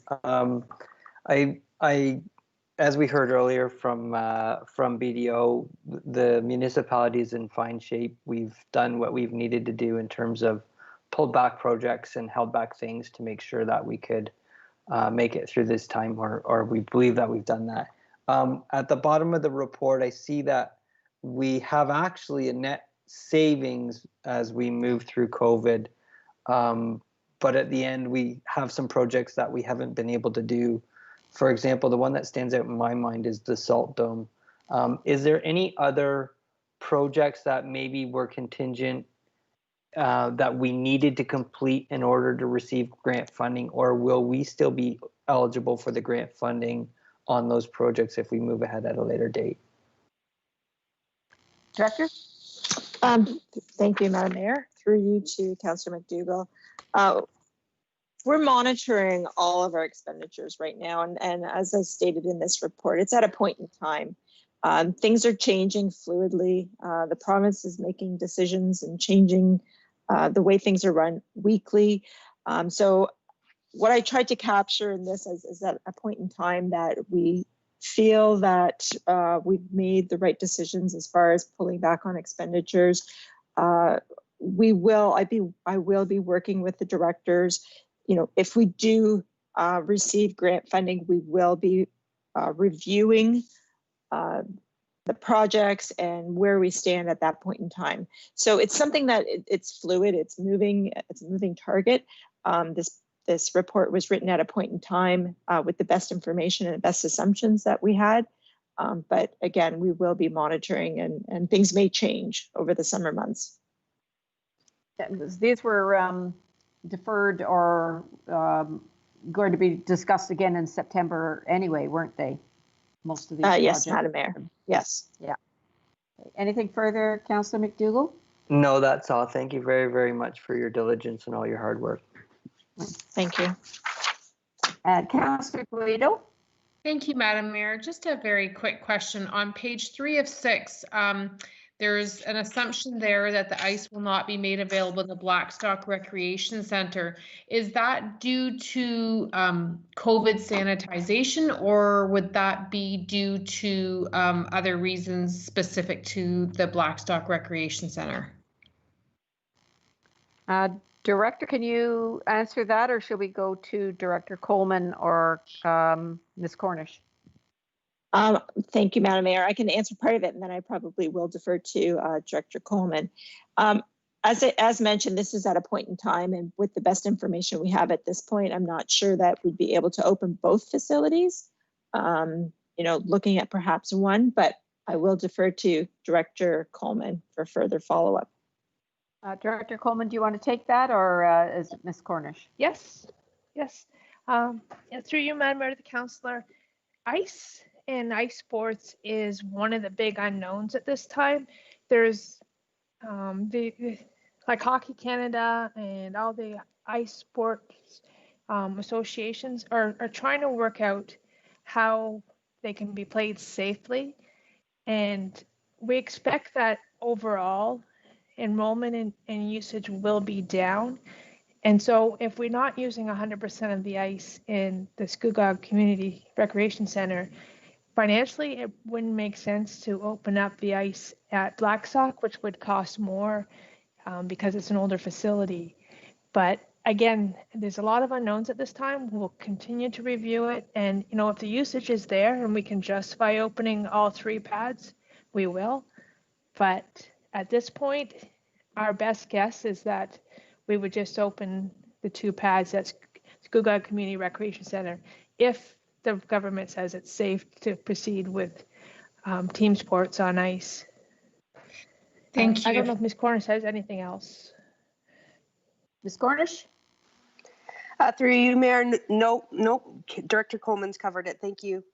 Okay, thank you. May I ask, if I may ask a further question then. The user groups that typically use the Blackstock Recreation Center, would they then be, let's just go with the best case scenario that ice sports are allowed to return in the September or end of August timeframe, will the user groups from Blackstock then be given ice time at Scugog or at the Port Perry facility?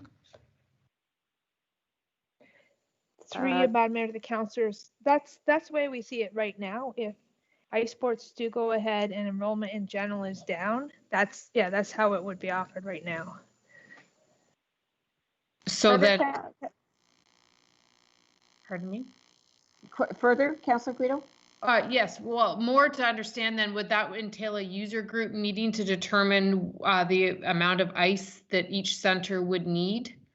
I'm assuming if we had full usage at Blackstock and then we had full usage in Port Perry historically prior to COVID, how we would facilitate intermingling both full usages onto two paths. So would it be a first come, first serve, or is there a preference given to different user groups? Or do we know that yet, how we would be distributing the ice time? Director or Ms. Cornish? Through you, Madam Mayor, Councillor, I haven't put a great deal of thought into that. I know Ms. Cornish has had some meetings with user groups. I don't know if she can provide any of that information or not. Ms. Cornish? Yes, through you, Mayor, to the councillor. We would first be looking at our ice allocation policy, which prioritizes the groups. But of course, we would be meeting with all the user groups. They have been happening with the larger groups in Port Perry. I have a meeting scheduled for next week with North Durham minor hockey to see where they're at for registration numbers. And we would be reaching out to the Blackstock user groups as well. And then all meet together to try to work this out to give everybody some ice time. Perfect. Thank you very much. Okay, thank you. Any other questions? I don't see any. We have a mover and a seconder. Can we open the vote, please, Mr. Clerk? Voting is open, Madam Mayor. Thank you.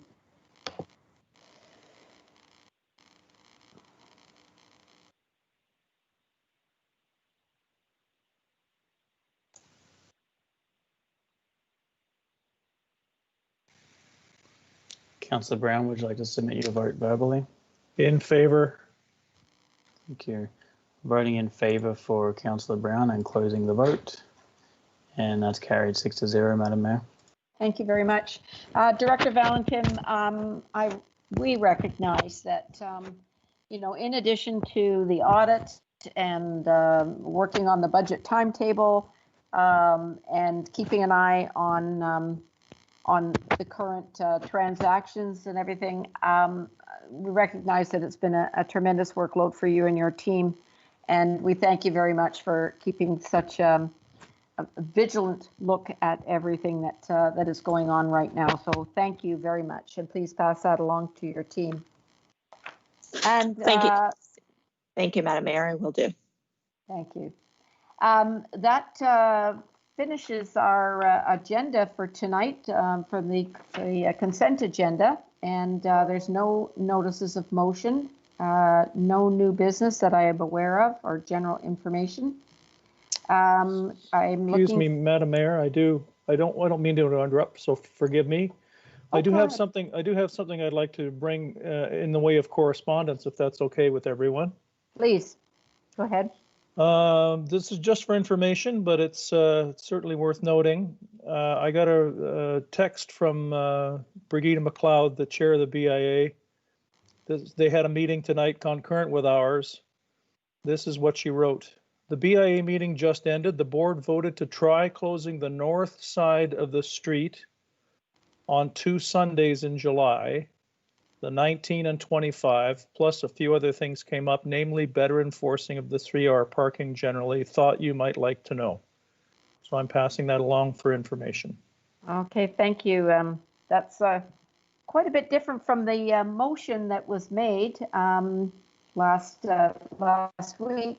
I guess that'll be up for discussion between our staff and the BIA because I know that closing off one lane of traffic is going to be probably an issue on painting and signs and so on. So we're going to have to see what we can work out.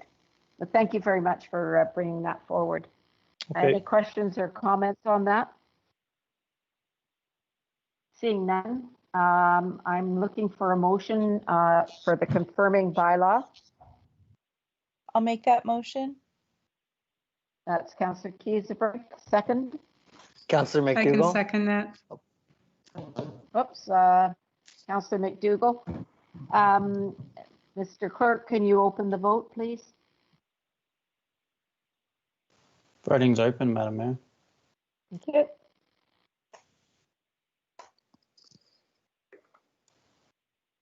Councillor Brown. In favor. Voting in favor for Councillor Brown. I'm closing the vote. And that's carried 6-0, Madam Mayor. Thank you. And motion to adjourn. Councillor Guido. Oh, thank you, Councillor Guido. Seconder? Councillor Seconder, Brown. please. Thank you, Councillor Brown. Mr. Clerk, can you open the vote? Voting is open, Madam Mayor.